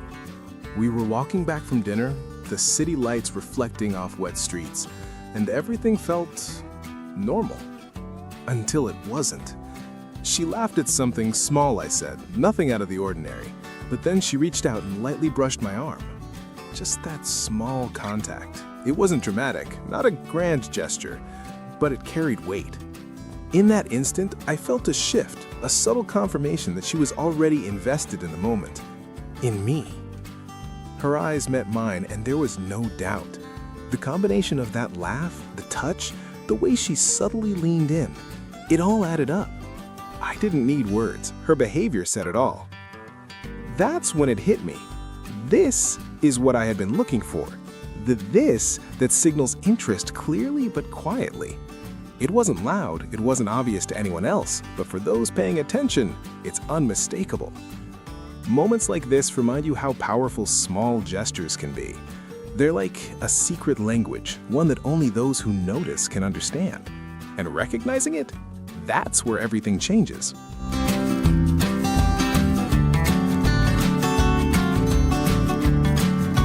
Noticing this is just the first step. How you respond matters just as much. Reacting too quickly or overanalyzing can break the natural flow of connection. Psychology gives us guidance on the right approach. One key concept is timing. Social psychologists emphasize that positive reinforcement is most effective when it's subtle and appropriately spaced. A small, confident smile or gentle mirroring of her gestures reinforces her interest without creating pressure. Overdoing it can trigger social anxiety or make her withdraw. Another principle is social proof. People are naturally influenced by the attention others receive. If you remain calm, grounded, and slightly unattached, it communicates confidence. This doesn't mean ignoring her signals, it means acknowledging them through presence rather than overt action. Mirroring is another powerful tool. Subtly matching her posture, tone, or gestures creates alignment and comfort. It activates the brain's reward circuits. It's a psychological shortcut to deepening connection. Finally, remember emotional attunement. Listening actively, showing curiosity, and responding with empathy creates a safe space. When a woman gives subtle signals of interest, she's testing whether you're emotionally present. Your ability to remain composed, observant, and responsive without forcing the moment strengthens attraction and builds trust. In short, the psychology of response is simple. Notice, mirror, and match her subtle cues, while staying grounded. That's how you escalate connection naturally, without forcing it, without words, and without losing the moment.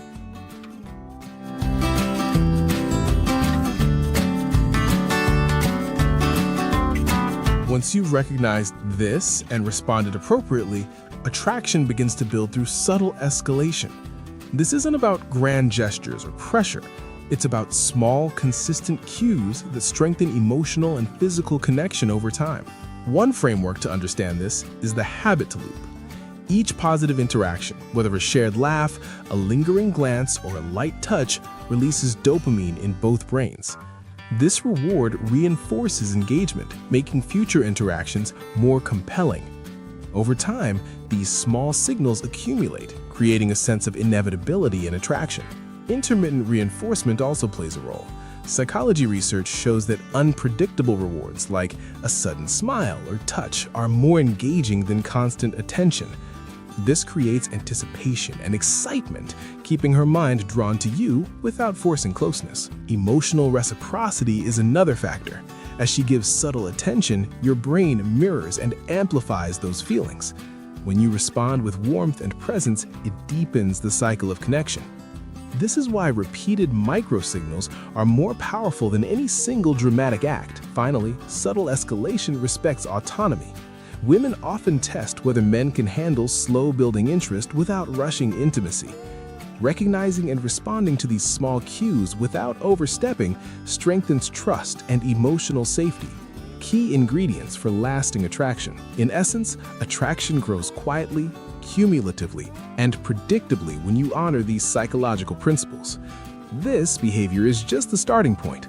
How you navigate it determines whether connection deepens naturally.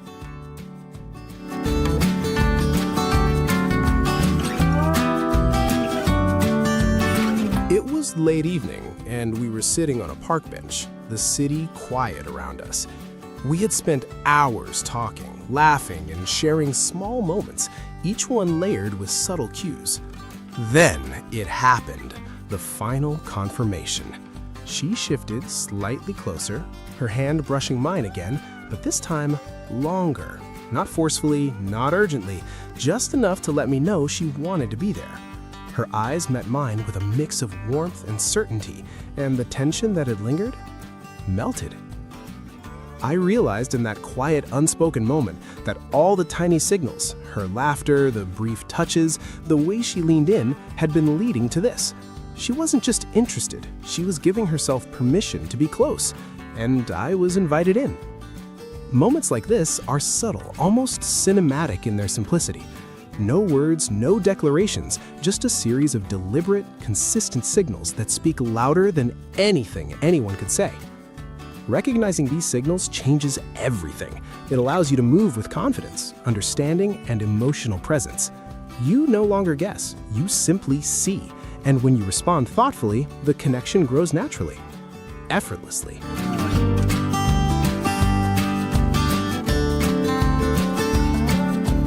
Here's what matters most.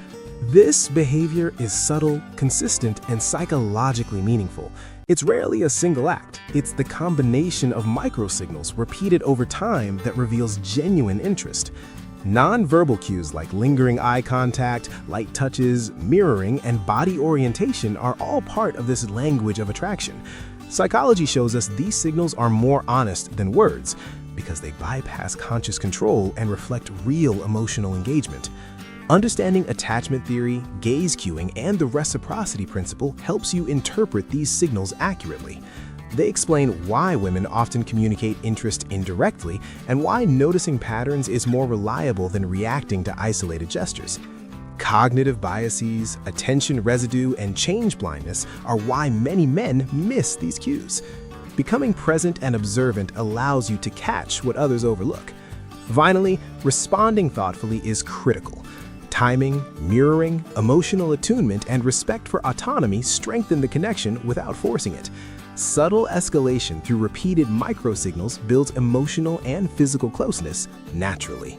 Recognize the this, respond appropriately, and you transform quiet gestures into meaningful connection. Attraction isn't about grand actions, it's about noticing, understanding, and moving with the psychology of human behavior.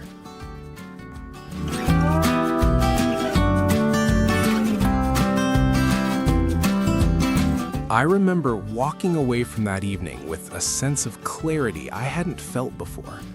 All the little moments, the laughter, the fleeting touches, the glances that held just a little longer, suddenly made sense. She had been signaling interest all along, in a way that only someone paying attention could notice. It wasn't loud, it wasn't flashy, but it was unmistakable once you understood the psychology behind it. That quiet, consistent language of microsignals had led to genuine connection. Maybe you've experienced something similar, a moment where small gestures told a bigger story. That's the power of this. When you notice it, respond thoughtfully, and stay present, attraction grows naturally.